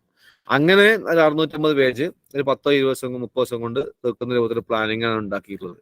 റിവിഷൻ ചെയ്യുന്നുണ്ട്. അത് കൃത്യമായി ടിക്കറ്റ് പോവുകയാണ്. അങ്ങനെ കൃത്യമായി ഒരു 350, 400, 500 പേജുള്ള പുസ്തകം നിങ്ങൾ കൃത്യമായി ഇപ്പോഴേ വായിച്ചു തുടങ്ങുകയാണെങ്കിൽ കൃത്യമായി വായിക്കുകയും അത് റിവൈസ് ചെയ്യുകയും വായിച്ചാൽ വീണ്ടും വീണ്ടും ഓർത്തിരിക്കാനും പറ്റും. ഞാൻ പറയുന്നത് റിസ്ക് എടുക്കാൻ പറ്റുമെങ്കിൽ മുന്നോട്ട് പോകാൻ പറ്റും. ലൈഫ് എന്ന് പറയുന്നത് ഒരു വെള്ളിത്തളികയിൽ ഒരു താഴത്തിൽ ആരും ഒന്നും കൊണ്ടുവന്നിട്ടില്ല. ഒരാൾ നമ്മളെ വീട്ടിലേക്ക് ഒന്നും കൊണ്ടുവന്നിട്ടില്ല. ഫൈറ്റ് ചെയ്ത ലോകത്ത് ആരും പോരാടിയിട്ട് നേടിയിട്ടുള്ളൂ. അപ്പോൾ നിങ്ങൾക്ക് പറ്റും. ആ പറ്റും എന്നുള്ളത് തുടക്കം ഇന്നു മുതൽ ആവട്ടെ എന്ന് മാത്രം പ്രാർത്ഥിക്കുന്നു. തന്നാൽ പിന്നെ നിങ്ങൾ ഉയരങ്ങൾ എത്തണം. ഒരു ലൈഫുള്ളൂ. ഒറ്റപ്പതിപ്പുള്ള പുസ്തകമേ ജന്മം, ഒറ്റത്തവണ ഓരോ പുറവും നോക്കി വെക്കുവാൻ മാത്രം യോഗം. ഞാൻ ഈ ഭൂമിയിൽ ഒരിക്കൽ മാത്രമേ വരൂ. എന്റെ സഹജീവികൾ ചെയ്യേണ്ട മാക്സിമം കാരുണ്യം ഞാൻ ഇപ്പോഴും ചെയ്യട്ടെ. അത് വേണ്ടെന്ന് വെക്കാനോ നീട്ടിവെക്കാനോ എനിക്ക് സാധ്യമല്ല. കാരണം ഞാൻ ഒരിക്കൽ കൂടി ഈ ഭൂമിയിൽ വരില്ല. അപ്പൊ ഒരു ലൈഫേ നിങ്ങൾക്കുള്ളൂ. ആ ലൈഫ് തലയുയർത്തിപ്പിടിച്ചുകൊണ്ട് നിൽക്കണമെങ്കിൽ നിയമത്തിന്റെ പിൻബലം നിങ്ങൾക്ക് ഉണ്ടായാൽ നല്ലതാണ്. അങ്ങനെ ഉയർത്തിപ്പിടിച്ചുകൊണ്ട് നിൽക്കുകയും നിങ്ങൾ ഉയർന്ന പൊസിഷനിലെത്തുകയും ചെയ്തിട്ട് ധാരാളം ആളുകൾ സഹായിക്കാൻ നിങ്ങൾക്ക് കഴിയും. ഏത് മേഖലയാണെങ്കിലും അവർ സഹായിക്കാനുള്ള മനസ്സുകൂടി ഉണ്ടാവണം. തന്നാൽ കരയേറേണ്ടവർ എത്ര പേരോ താഴത്തു പാഴ്ചേറിൽ അമർന്നിരിക്കെ താൻ ഒറ്റയിൽ ബ്രഹ്മപദം കുതിക്കും തപോനിരിക്കെന്തൊരു ചാരിതാർത്ഥ്യം. നിങ്ങളെ കൊണ്ട് കരകയറേണ്ട ധാരാളം ആളുകളുണ്ട്. അവരെ കരം പിടിച്ച് ഉയർത്തിക്കാൻ കഴിയണം. അത് കഴിയണമെങ്കിൽ നിങ്ങൾ ആദ്യം ഉയർന്ന പൊസിഷനിൽ എത്തണം. അവസരം കിട്ടിയാൽ ഏത് മുട്ടും വിരിയും. നിങ്ങൾ പുതിയൊരു ലോകത്തേക്ക് പോകാനുള്ള അവസരമാണ്. പ്രിയമുള്ളവരെ, ഞാൻ അവസാനിപ്പിക്കുന്നു. വഴി എന്നൊന്നില്ല. നമ്മൾ നടക്കുമ്പോൾ തെളിയുന്നതാണ് വഴി. ആരും പോകാത്ത വഴികളുടെ ഭ്രാന്തനെ പോലെ പോകാൻ നിങ്ങൾക്ക് സാധിക്കട്ടെ എന്ന് മാത്രം പ്രാർത്ഥിച്ചുകൊണ്ട് ഞാൻ അവസാനിപ്പിക്കുന്നു. Thank you very much.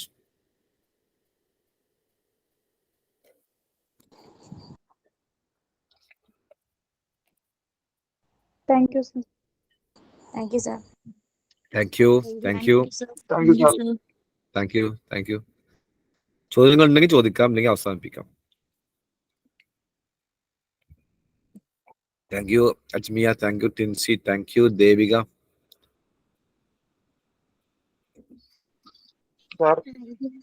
Yes, thank you Shivani, thank you Shahana, thank you Aswathi, thank you Aryaka, thank you Arya, thank you Praveena, thank you Sumayya Binth Farooq. Yes, thank you Vinu Krishnan. Sir, yes Gayathri, thank you. ഈ വെയിറ്റേജ് പറഞ്ഞല്ലോ ഇപ്പൊ ഓരോ സബ്ജക്റ്റിനും. പക്ഷെ കഴിഞ്ഞ എക്സാമിന് അങ്ങനെയല്ല ചോദിച്ചത്. വെയിറ്റേജ് വെച്ചിട്ടല്ല ചോദിച്ചത്, അല്ലാണ്ടാ ചോദിച്ചത് കഴിഞ്ഞ ക്ലിയർ എക്സാമിന്. ഈ പറഞ്ഞ സിലബസിലല്ല. വെയിറ്റേജ് ആണെങ്കിൽ ഏകദേശം ക്വസ്റ്റ്യൻസ് ഞാൻ വന്നിട്ടില്ലേ? ഇല്ല Akhilesh, thank you. Score weightage ഒക്കെ മാറിയാ വന്നത്. കഴിഞ്ഞ വർഷം എഴുതിയിരുന്നോ? എഴുതിയിരുന്നു സർ. എത്ര റാങ്ക് കിട്ടി? 2009. അതൊന്നും ഇപ്പൊ 1 ഇയർ റിപ്പീറ്റ് ചെയ്യാണോ? ഇല്ല സർ, ഞാൻ ഇപ്പൊ ഡിഗ്രിക്ക് പോയിക്കൊണ്ടിരിക്കുകയാണ്. പക്ഷെ എക്സാം എന്തായാലും എഴുതണം, ലോ കോളേജിൽ കയറണം എന്ന ആഗ്രഹം. ഓക്കെ, സന്തോഷം. ആയിക്കോട്ടെ.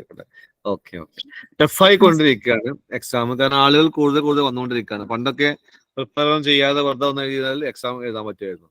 ഇപ്പൊ സ്ട്രിക്റ്റ് പ്രിപ്പറേഷൻ, സ്ട്രിക്റ്റ് കോച്ചിങ് ക്ലാസ്സുകൾ, ബുക്സ്, പിന്നെ ഓൺലൈൻ കോച്ചിങ്ങൾ എല്ലാം, പ്രീവിയസ് ക്വസ്റ്റ്യൻ പേപ്പേഴ്സ് ഒക്കെ നന്നായി വർക്ക് ചെയ്തൊക്കെ കിട്ടുന്നുള്ളൂ. അത്യാവശ്യം 5 ഇയർ കോഴ്സ് ഒക്കെ സ്ട്രിക്റ്റ് ആയിക്കൊണ്ടിരിക്കുകയാണ്. അപ്പൊ ഒന്നുകൂടി നിങ്ങൾ നന്നായി ഇന്ന് സ്റ്റാർട്ട് ചെയ്തോളൂ കേട്ടോ. ഓക്കെ സാർ, ഇതിനു വേണ്ടി റെഫർ ചെയ്യാൻ പറ്റുന്ന നല്ല ബുക്സ് വല്ലതും? ബുക്സ് ഞാൻ പറയുന്നില്ല, ഒക്കെ പ്രൈവറ്റ് അല്ലേ. ഗവൺമെന്റ് കോളേജ് അധ്യാപനം ബുക്കുകൾ ഞാൻ പറയുന്നില്ല. നിങ്ങളെ പഠിപ്പിക്കുന്ന ആളുകൾ ഉണ്ടെങ്കിൽ അവർ ചോദിച്ചോളൂ. നല്ലത്. ഞാൻ ബുക്കിന്റെ പേര് പറയുന്നത് ഒരു ടീമിനെ മാത്രം സപ്പോർട്ട് ചെയ്യുന്ന പോലെ പറയാം. ഇഷ്ടംപോലെ ബുക്സുകൾ മാർക്കറ്റിലുണ്ട്. പിന്നെ ഒരു 3-4 വേണമെങ്കിൽ പറയാം, ഒന്ന് മാത്രം പറയാതെ. പിന്നെ യൂണിവേഴ്സലിന്റെ ബുക്ക് നല്ല ബുക്കാണ്. ഈ ജോബ് സെക്യൂരിറ്റിയുടെ പുസ്തകം നല്ല ബുക്കാണ്, കോഴിക്കോടുള്ള. പിന്നെ RITS റിറ്റ്സിന്റെ ഓൺലൈൻ ബുക്സ് നല്ല ബുക്കാണ്. ഇതൊക്കെ നല്ല 3-4 ബുക്കുകൾ നല്ല ബുക്കുകളാണ്. ഒന്ന് മാത്രം പറയാനൊന്നുമില്ല. ഇതൊക്കെ വായിച്ചോളൂ. ഒന്നല്ലെങ്കിൽ 2 പുസ്തകം വായിച്ചോളൂ, ഒന്ന് മാത്രം വായിക്കണ്ട. അത് വായിച്ചൊരു ദിവസം 10-15 പേജ് അത് വായിച്ച് തീർക്കുന്നു വിചാരിച്ചിട്ട് മുന്നോട്ട് പോകാം. ഓക്കെ, അവസാനിപ്പിക്കട്ടെ. Sir excuse me sir. Yes Sajeesh sir, yes പറഞ്ഞോളൂ. സാറ് അവസാനം പറഞ്ഞ ആ വരികൾ അത് ആര് പറഞ്ഞാണ് സാർ അത്? ഏത് ഏത് ഏത് കവിതയിലുള്ള? ഏത് ഏത് വരിയ വെച്ച് ഏത് വരിയ പറയാം? കൈപിടിച്ച് കയറ്റുവാൻ. തന്നാൽ കരയറേണ്ട എത്ര പേരോ, അതാണോ? അതെ സാർ, അത് തന്നെ. അത് ചെങ്ങമ്പുഴ. തന്നാൽ കരയറേണ്ട എത്ര പേരോ താഴത്ത് പാഴ്ചേറിൽ അമർന്നിരിക്കെ താൻ ഒറ്റയിൽ ബ്രഹ്മപദം കൊതിക്കും തപോനിധിക്കുന്നത് ചാരിതാർത്ഥ്യം, ചെങ്ങമ്പുഴയാണ്. അത് ഏത് കൃതിയിൽ വരുന്നുണ്ട്? സാർ ഏത് കവിതയാണെന്ന് പറയാം? ചെങ്ങമ്പുഴയാണ്. ഏത് പുസ്തകം എന്നൊക്കെ അറിയില്ല,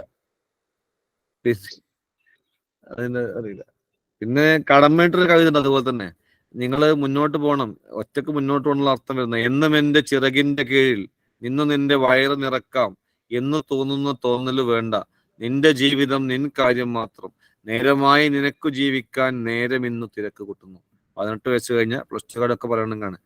അച്ഛനും അമ്മയും തന്നിൽ അപ്പുറത്തേക്ക് നിങ്ങൾ ജീവിക്കാൻ അയക്കുന്നു. എന്നും എന്റെ ചിറകിന്റെ കീഴിൽ നിന്ന് നിന്റെ വയറ് നിറക്കാം എന്ന് തോന്നുന്ന തോന്നല് വേണ്ട, നിന്റെ ജീവിതം നിൻ കാര്യം മാത്രം, നേരമായി നിനക്കു ജീവിക്കാൻ നേരം ഇന്ന് തിരക്കൂട്ടുന്നു. കടമ്മനിട്ട കോഴി എന്ന കവിതയാണ് കേട്ടത്. പിന്നെയും ചെങ്ങമ്പുഴയുടെ കവിത കൂടി ഉണ്ട്. ജീവിതം നൽകാൻ മടിക്കുന്നതൊക്കെയും ജീവിച്ചു ജീവിതത്തോടു ഞാൻ നേരിടും. ജീവിതം നൽകാൻ മടിക്കുന്നതൊക്കെയും ജീവിച്ചു ജീവിതത്തോടു ഞാൻ നേരിടും. ഫൈറ്റ് ചെയ്യുക, ഒരാളൊന്നും കാൽക്കൊണ്ടെന്ന് വെക്കുന്നു വിചാരിക്കണ്ട. ഫൈറ്റ് ചെയ്യുക, നേടുക, മുന്നോട്ട് പോവുക. പരാജയം പറ്റും, പക്ഷെ വീണ്ടും വീണ്ടും ചിലപ്പോൾ പലരോട് പ്രശ്നങ്ങൾ വരും. വൈലപ്പെട്ട മറ്റു കവിത ഉണ്ട്. ഉയിരിൻ കൊലക്കൊടുക്കാക്കും കയറിനെ ഉഴിഞ്ഞാലാക്കി തീർക്കാൻ കഴിഞ്ഞാലല്ലേ ജയം. നമ്മുടെ ഉയിരിൻ കൊലക്കൊടുക്കാക്കും കയർ, നമ്മുടെ കഴുത്തിലേക്ക് ഇങ്ങനെ കയറിങ്ങനെ കുടുങ്ങി വരും. അതിനെ ഊഞ്ഞാലാക്കിക്കൊണ്ട് ആടാൻ കഴിയണം, അത് തന്നെയാണ് വിജയം. യെസ്, പോരെ? ഇനി എന്താണ്?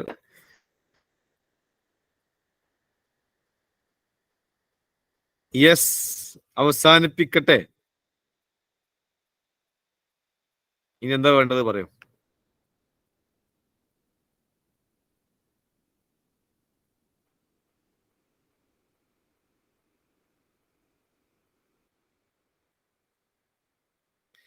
ചോദ്യങ്ങളില്ലല്ലോ, മൈൻഡപ്പേട്ടെ. ഭരത് ക്ലാസ്സിലുണ്ടോ?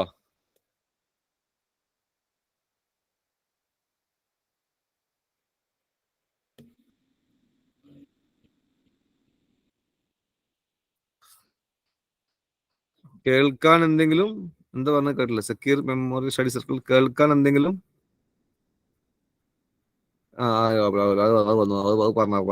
പറഞ്ഞു. Okay, yes. So thank you. Bharath ക്ലാസ്സിലുണ്ടെങ്കിൽ ഞാൻ ഭരതിന് പെർമിഷനോട് പോവാം, ഇല്ലെങ്കിൽ ഞാൻ ലീവ് ചെയ്യാൻ പോവാണ് കേട്ടോ. ഭരത് ക്ലാസ്സിലുണ്ടോ? ഇല്ലല്ലോ. ഓർഗനൈസിംഗിന്റെ പാർട്ട് ഉണ്ടോ? Anybody from the part of organisation? ഉണ്ട് സാർ, ഞാൻ പോയിക്കോട്ടെ, ലീവ് ചെയ്തോട്ടെ. ആയിക്കോട്ടെ സാർ, നിങ്ങൾക്ക് ആയിക്കോട്ടെ. എന്തെങ്കിലും പറയാനുണ്ടോ? നിങ്ങൾക്ക് എന്തെങ്കിലും പറയാനുണ്ടെങ്കിൽ പറഞ്ഞോളൂ, ഞാൻ ലീവ് ചെയ്യട്ടെ. നിങ്ങൾ പറയാനുള്ള പറഞ്ഞോളൂ കേട്ടോ. ഞാൻ ലീവ് ചെയ്യട്ടെ. സാറേ, ഓക്കെ സാർ. Thank U.